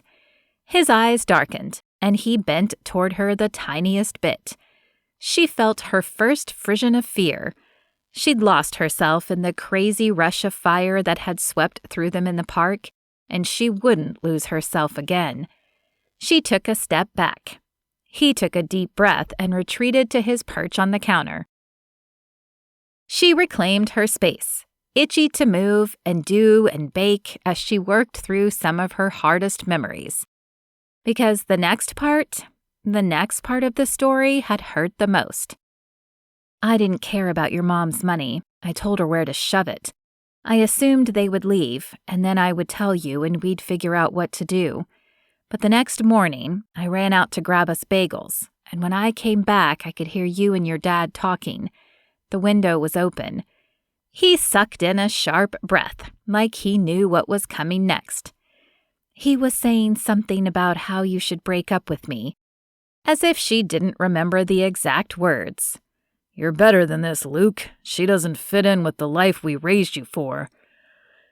Do you remember what you said to him? Regret flashed in his eyes. "I do, but it's not what you think." The bitter taste of the words crept up the back of her throat. She's a pastime, Dad. Don't worry about it. "I wish you would have asked me about it," he said, after a silence deeper than the Pacific. Are you really going to try to make this about me? You said the words. "But I didn't say them for the reason you think." The anger had drained from his voice, and now he only sounded tired. "I understand how it must have sounded." Like I was a distraction, the hard-bitten girl who was so desperate for love, she let down her defenses to the first boy who treated her nicely. That's how it sounded. "But you didn't leave after my parents did. I had wondered if that's what did it, but it was a couple of weeks before you took off." Because it takes time to close down your entire life and disappear. I put in my notice at work. I looked for apartments and sold my car for the deposit. And it took me some time to figure out how to track down your mom. "Wait, what?" Delilah nodded. "Yeah, I made her pay. I told her that I would disappear from your life completely if she doubled her offer." "You took my mom for another 10 grand? "Yeah." "Good," he said, and a bitter smile twisted his lips. It was the only way I could afford to get out of here and go to culinary school. He grew quiet again. By the time he spoke, she'd already rolled out 4 crusts. "My mom has known about Dylan this whole time?" "No." She hesitated to tell him the next part, but it wasn't as if it could get much worse. I led her to believe that I would handle the situation in a different way. She doesn't know Dylan ever happened. He scrubbed his hand over his face. "Okay." That was it. It was almost relief in his voice. "But where did you go?" "Laguna Beach. They have a culinary school down there, and I had to stay in state to be eligible for the poor people insurance. And it was more affordable than the school in San Francisco. I lived in a tiny apartment and traded childcare with this girl who cleaned office buildings at night. We worked opposite schedules and watched each other's kids. I got a couple of grants for single mothers, and that got me through school without too much debt. Then I worked in LA restaurants and lived in crappy apartments until I saved enough to open this place. I wanted Dylan out of the city, and with the development here, Seashell Beach was the right spot." "I need to think," he said. "If I leave and go for a walk, will you let me back in when I come back?" "Yes." He shoved his hands in his pockets, his head hanging low as he walked out. But she called his name when he reached the kitchen door. "If I'd known you had become the man you are now, I would have told you sooner." "Thank you for that, at least." And he disappeared. She worked quietly for the rest of the day, needing the comfort of simple dishes. Mini apple pies, brownies, pumpkin cupcakes. Every time she went out front, she looked for him. Every time the kitchen door swung open, she tensed and then sighed, wondering if she was disappointed or relieved that it wasn't Luke. When she left the bakery at 3 to pick up Dylan, she found Luke waiting for her on the sidewalk. "Are you going to get him from school? I'd like to come with you." Instead of giving him an answer, she let him fall into step with her. "I don't have time to get into a long conversation or I'll be late. But can you at least tell me your intentions? Are you going to see if you like this dad thing before you take off and disappear for months on assignment? Because that's going to be hard for him. Or are you wanting to step in and make up for 9 years and be around all the time? Because that's going to be hard for me. But I'm a lot more worried about what's going to be hard for him." He slid a key from his pocket and flicked his finger along its teeth a few times before he answered. I rented an apartment on the North End. I'll be here when I'm not on assignment. She needed to get Dylan comfortable with the idea of Luke being around more. I don't think you should come to school with me. He stiffened, and she hurried to explain. Not yet. His friends will notice and ask questions he might not be ready to explain. But I'll give you our address, and you can wait there. It'll give me a chance to prep him for seeing you. That's fair. She pulled out her phone and texted him the address as they walked in silence until they reached her car. Just one thing, he said before she closed her door. I only told my dad you were a pastime because I was afraid my parents would see you as a threat to their plans and try to screw it up. I would take back the words now if I could, Delilah. In my dumb kid mind, I thought I was protecting you, but I never meant it, and nothing has ever hurt more than you disappearing like that. She was about to protest him making it about him again, but he cut her off. I'm not telling you what I went through was worse. I'm only telling you how much you mattered then. He turned and walked away, and against her will, she wondered how much she mattered now. Chapter 12. Luke canceled his Nepal trip and picked up 2 shorter European assignments instead. In between, he came back home to Seashell Beach, and it did feel like home, more so with every return. He'd settled into a schedule with Delilah and Dylan, because for now she felt more comfortable being around when they spent time together. They had an appointment scheduled with the family court mediator to work out custody, but Luke wasn't stressed. Delilah had been cautious, but fair so far, willing to let him see Dylan as often as Dylan wanted to. And Dylan? Luke had fallen madly, wildly in love with his boy. He couldn't imagine a funnier, sweeter, more curious kid. It seemed like almost daily he saw some mannerism in Dylan that he recognized as one of his own. The way his mouth pulled up on one side when he was failing to keep a straight face. The way he rubbed one eyebrow when he was thinking hard. Delilah, that was more complicated. The more time he spent with Dylan, the harder it was to forgive her. He understood how the whole miserable misunderstanding had happened. How a 19-year-old girl who'd been dismissed her whole life by the people who should have loved her could believe the lie he told his father to keep her safe. But it was hard not to hold all the missed time with Dylan against her. How could he forgive that? And yet, sometimes he almost wanted to. When he ate shepherd's pie at her table while they listened to Dylan talk about his day at school, and she made him laugh with a comment about Dylan's devoted but slightly scattered teacher. Or when they went to the beach one day in the summer, and he nearly lost his breath when she slipped out of her swimsuit cover-up and raced Dylan to the water, diving through the waves with him like an otter. Then he would bring over another book to share, and Dylan would smile and say, "Mom and I already read that one. You'll like it." And his resentment festered again over all the firsts that had been stolen from him. The hardest part was how much he missed them, Dylan, when he was gone. Now, at the tail end of the 3rd trip he'd taken since finding Dylan, he couldn't believe how much he missed being home. It was a new feeling, and as he slung his travel bag into the trunk of the Mustang he'd bought, he couldn't wait for their court date in 2 days, when he could make it official that he was a legal part of his son's life and nothing would be able to change that. He swung by Delilah's place, knowing Dylan would already be home from school. Delilah was working in the yard when he pulled up, and she met him at the car. "Hi."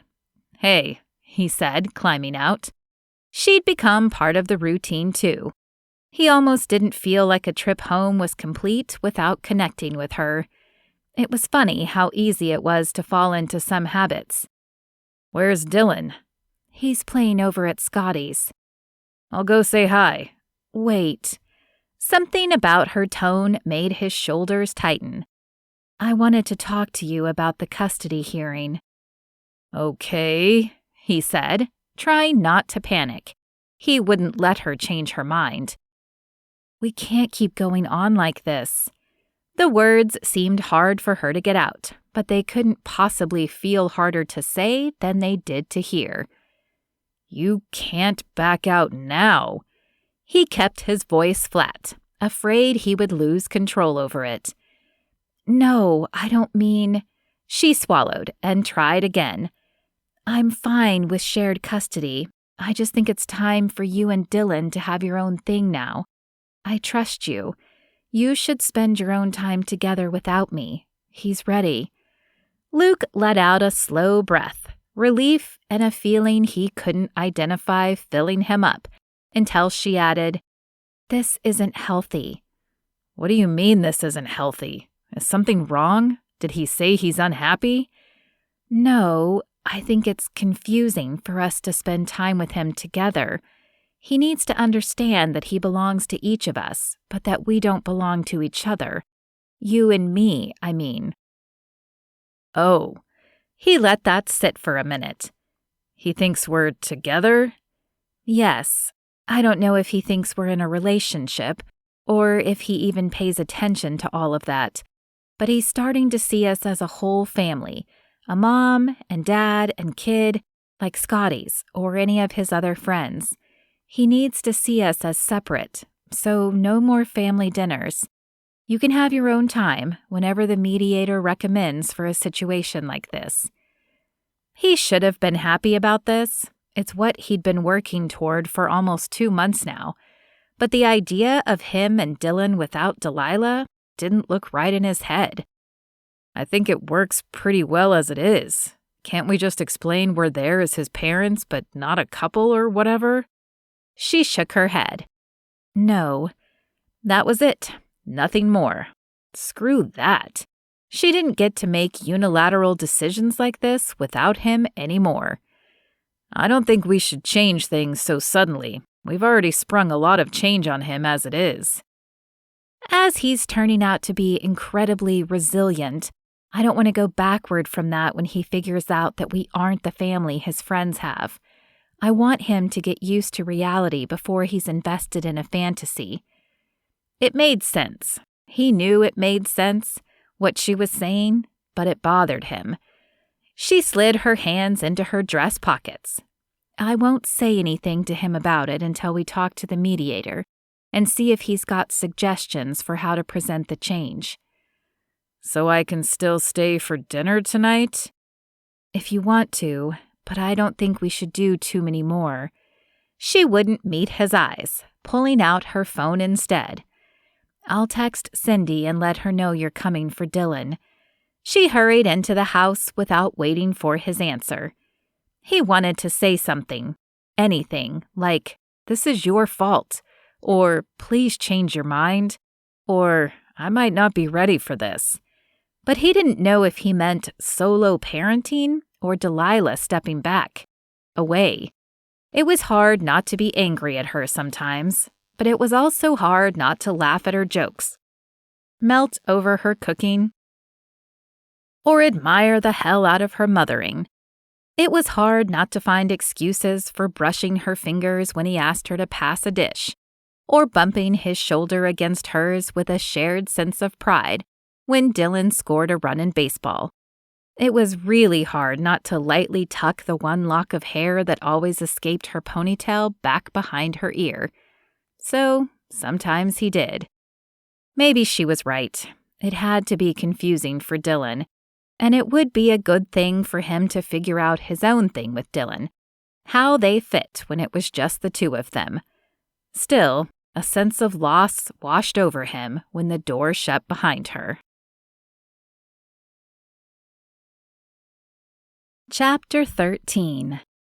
Delilah waved as Dylan drove off with Luke, his hair flapping in the breeze curling around the Mustang's windshield. Maybe she'd regain favorite parent status if she bought a convertible. She settled onto the sofa with a smile and turned on her favorite cooking show. It was good that Dylan was so happy to be with his dad. Luke had totally stepped up. He traveled constantly, but when he was in town, he was present. Dylan got his undivided attention.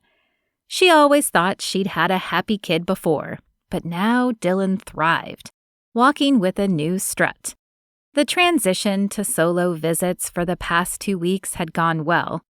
Dylan and Luke took off without a backward glance, and she was happy that Dylan was so comfortable with him. She felt bad for her jealousy, but it wasn't Luke who she was jealous of. It was Dylan. Dylan, who got to hear Luke laugh and tell stories about his latest travel adventure, who got to sit around doing nothing and just being if he wanted to. It was unworthy of her as a mother, and she knew it.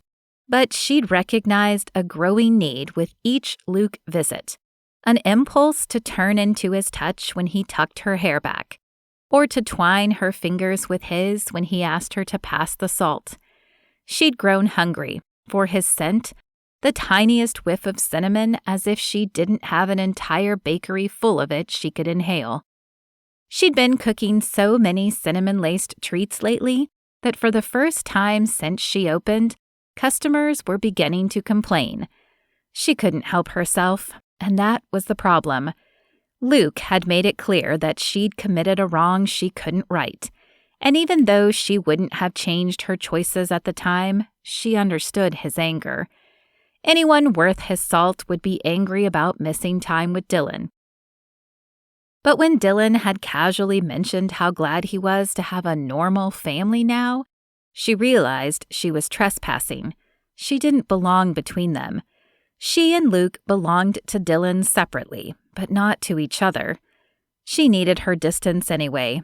She didn't know how long it would be before Luke saw how much his smiles had come to mean to her. How she recognized the potential of the boy he'd been fulfilled in the man he'd become. How she loved that. Loved him. Loved him with something deeper and wider than she had thought she could contain. Dylan had multiplied her capacity for loving until she brimmed with it, so overflowing that some days it could only pour out into hugs for her beautiful boy, and pour into beautiful pastries that made customers weep. And then came Luke, and she learned that there may not be a limit to her capacity to love. But she had sealed herself off from that possibility with her choice years ago. So rather than spill it messily all over Luke and catch Dylan in the sticky middle, she let Luke drift out of range before everything inside of her burst out and flooded him. It was the best thing for Dylan, and she would learn to live with it. Still, her heart smiled when their dark heads popped into the bakery kitchen late on Monday morning, when they stopped in to filch snickerdoodle sandwich cookies on their way to the beach. Dylan wrinkled his nose. "You've been making a lot of cinnamon stuff lately." But that didn't stop him from shoving half of it into his mouth on his first bite. She ignored his comment. "Did you guys have a fun weekend?" "Yeah, and guess what? Dad doesn't start another assignment until next Wednesday." He almost shouted. Luke clapped a hand on his shoulder. "I was thinking I would keep him during the day while you're at work, if that's okay." "Sounds great," she said. "I'll let Mrs. Castro know you'll come get him after breakfast." He cleared his throat. "I was thinking I'd come over when you need to leave for work and wait for him to wake up before we take off." Dylan's eyes rounded. "I would get to sleep in?" "Yeah, please, Mom." She shook her head. "I feel like I'm being ganged up on." Luke's eyes grew anxious. "I'm sorry. I should have checked with you first." "No, it's fine. I was kidding. It sounds like a great plan." She'd have to figure out how to brace herself for starting her day with an extra serving of Luke now. But it was worth it to see the delight on Dylan's face. She'd figure this out. "Have fun at the beach. Have him back by dinner?" she said to Luke, and he nodded agreement before they disappeared off to the sand. When Luke reappeared a couple of hours after lunch, She glanced up in surprise from the frosting she was mixing. "Where's Dylan? Is something wrong?" "No, sorry. No, we ran into the Batemans on the beach, and Cindy's keeping an eye on him for a few minutes." She relaxed and returned to pouring cream into her mixer. "What's up?" "I was wondering how you felt about me joining you guys for dinner." "I don't think so." "Wow, you didn't even hesitate." She glanced up to catch the hurt on his face. "I'm sorry," she said. "I just don't want him getting mixed up again." And she couldn't take any extra servings of Luke. It was hard enough as it was. If she were a stronger woman, she'd have dialed back their together time much sooner. "Would that be so bad?" he asked. She paused, turned the mixer off, and turned to face him fully. "What?" He shifted from foot to foot, a rare display of uncertainty. What was going on? "Would it be so bad if Dylan thought we were together again?" "Are you kidding me? You saw how confused he was getting before." He sighed. "I'm not saying this right." Now she was totally confused, so she didn't answer and waited for him to make more sense. He reached out and snagged one of her hands, tugging her toward him. "What are you doing?" she asked, panicking when his touch sent her pulse into overdrive, but she couldn't make herself pull away. "This," he said, his voice low. He drew her against him and kissed her, his lips far more sure than his tone had been. What was happening? But her mouth opened beneath his, and as he stole a taste of her, she groaned, and he held her tighter. "I knew it wasn't my imagination," he whispered. "It's all still here." He bent to kiss her again, but she shoved him away. "Stop it. I don't want this." Liar. He didn't look any more convinced than her brain was. "The way we connect has always told the truth, even when our words screwed it up." He reached out to run a finger across her cheekbone and smiled. "Let me be with you, Delilah. We're magic." Where was this coming from? He'd made it clear that they could be civil as co-parents, but that he couldn't ever forgive his lost years with Dylan. Why now? Why after they spent time apart and not when they'd been spending time together? All three of them. Oh. "Luke, you're turning into a great dad." "Thanks." A pleased pink colored his cheeks even as he furrowed his brow. "But that's not what we're talking about here." "Except that I think it is. I think maybe you're panicking at this solo gig, and you want the comfort of a wingman. Trust me," she said, holding up her hand when he started to protest. "I get it. I'm not even mad, but this was a bad idea. Maybe you should check on Dylan." He looked as if he would argue again, but instead he turned his back to her and laced his fingers behind his head while he stared at the blank wall in front of him. Finally, he dropped his arms and headed for the door. "You're right," he said before he slipped out. "This was a bad idea. We have to send him the right message. I'll drop him off at dinner, and you don't have to worry about me coming in." She nodded. She'd never felt more miserable about being right, but she smiled at him to ease the awkwardness. "Thanks for being willing to work on all of this." He shrugged. "Thanks for trusting me, too. And I know I just said we don't want to send him mixed signals, but Dylan and I are finally planning a housewarming party at my place next Friday, and I hope you'll still come. There will be other people there, like the Batemans, so I don't think it'll be too confusing for him." "Of course. What can I bring?" "I don't know. You're the expert. We're pretty excited, so maybe something that tastes like happiness?" She shot him a sharp glance. It was an odd request, not the usual chocolate cupcakes kind of requests people made. But taste like happiness? Did he know about her gift? "I can do that." For the next week and a half, Dylan nearly drove her crazy with his party planning, adding people to his list. every day. Mr. Minnick from the toy store, his teacher, that one old guy down the street whose name they didn't know, but who always waved while he watered his roses. Thursday night before the party, he was beside himself. "Text Mr. Dan, please, and tell him okay, Mom. And tell him this address." And he rattled off an address that was not Luke's apartment. "Wait, I thought this was at your dad's place." He flushed. We're doing it at this place." "That doesn't make any sense." "It's just that I invited so many people that we couldn't fit them all in the apartment, so now we have to do it somewhere else." She tried not to laugh.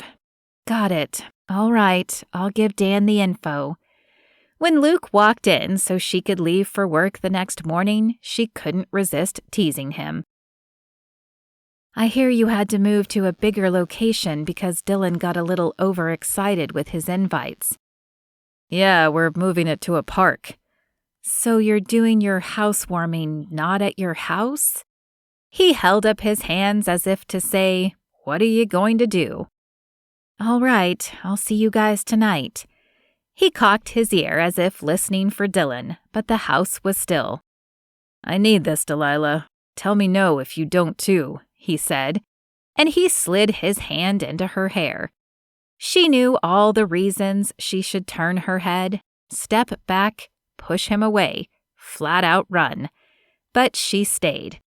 The kiss was different than the ones they'd shared since he turned up again, and yet familiar. She knew it from before, from the first days after they'd met on the beach. It was a kiss full of lazy summer promise and hope and introduction and rightness.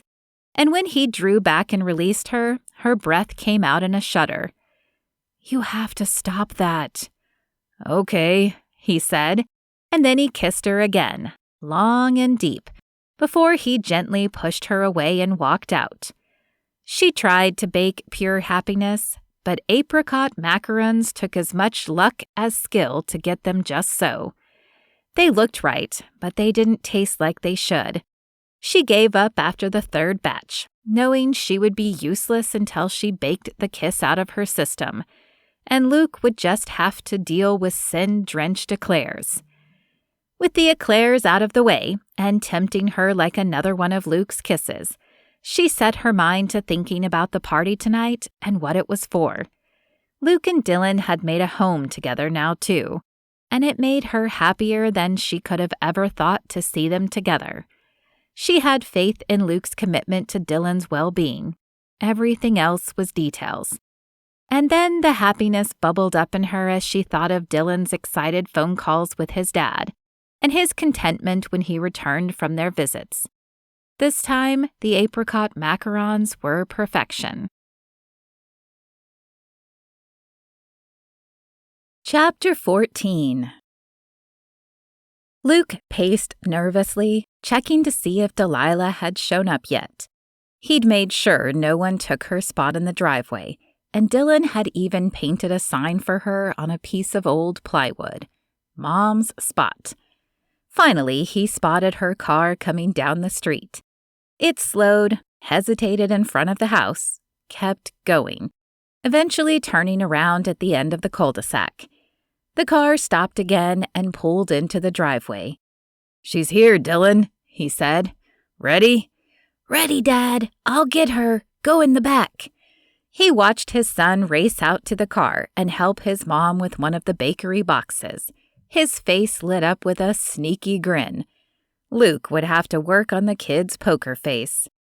When they started toward the gate in the side fence, he hurried to his spot in the back, returning all the grins and high fives from the crowd already waiting. Man, he hoped she thought this was a good idea this time, because now 2 hearts were on the line. Then he thought about the kiss he'd stolen that morning and smiled. This was right. He knew it. He heard Dylan's chatter as they rounded the corner of the house. "You're never gonna believe what a big surprise we pulled on you," Dylan said as she stopped in astonishment at the sight of just about anyone in town she and Dylan had ever known filling the backyard. Several of them burst into laughter, and Roxy, grinning like mad, hurried forward to lift the treats from Delilah's arms and whisk them off to the covered tables Mrs. Castro had decorated for him. "What's going on?" Delilah asked. She looked adorable in a turquoise sundress and red sandals, bafflement on her face. "I thought you said you were doing this at the park." "Dylan, you ready?" "Ready, Dad." Dylan took Delilah's hand and drew her forward with him to Luke, who was waiting for them beside a potted citrus tree decorated with little white lights. "Mom, this is our new house." "Really?" she asked. "Yes," Luke answered. "I'm here to stay, Delilah. I thought Dylan should have a yard and not a concrete balcony with apartment beige on his walls." "It's great," she said, her face still confused as she noticed even more familiar faces. "We have a proposal for you, Mom." "Okay, let's hear it." Dylan slid his hand into Luke's and stared up at him with so much love in his eyes that Luke's throat closed up for a minute and he couldn't get out his part. "It's your line, Dad," Dylan said in a loud whisper, and a soft laugh rippled through the crowd. "Dylan and I have decided we're the real deal," he said. "This thing he and I have, it's true love, and we're declaring it right now. We're a forever unit." "Yeah," Dylan shouted, and Delilah sniffled, tears trembling on the edges of her eyelashes, as their friends burst into applause and more laughter. "I'm so happy for you guys," she said, kneeling to hug her son. He endured it for a moment before he wiggled out of it. "It's not time for that yet, Mom. Stand up." With even more confusion on her face, she did. "Dylan and I are a unit, and we do love each other like crazy, but not just each other. We love you like crazy too," he said. Delilah gasped and Dylan grinned up at her. "I know you have some doubts about my feelings for you, and Dylan and I will give you all the time in the world to work through them, but I wanted you to see that I'm not confused. I'm not scared to do this alone, and I know exactly what I want. I want a family." "Me too, Mom," Dylan said, but hurried to add, "but only when you're ready," before Luke could prompt him. Luke grinned down at his son. Then, like they'd practiced a dozen times, they each went down on one knee, and a whole epidemic of sniffles broke out in the yard. "Delilah Dawes, when you're ready, will you marry us?" Luke asked. "Please," Dylan added, and this time there was a full-blown sob from Delilah, who dropped to her knees again and showered their faces with kisses. "That means yes, right, Mom?" "It means yes," she said. "Oh my," said cranky Miss Betty, but she wasn't watching them. She was staring down at a half-eaten, creamy chocolate eclair from Delilah's baker box, her face half scandalized and half thrilled as she took another bite. "What'd you make?" Luke asked, as a line immediately began to form behind Miss Betty. She covered Dylan's ears and whispered, "Don't worry about it. I'll serve you up some of your very own later." And it was a good thing Luke was already on his knees, or the promise in her voice would have driven him there. "I love you, Delilah Dawes." "I love you more, Luke Romero." "I love you most, Mom and Dad," Dylan said, peeling Delilah's hands from his ears. And Luke knew Dylan believed it, but he also knew that no one's heart had ever been as full as his was at that moment, with his family filling his arms. A Taste of Magic, written by Melanie Jacobson, narrated by Lorana Hoopes, audio copyright 2022.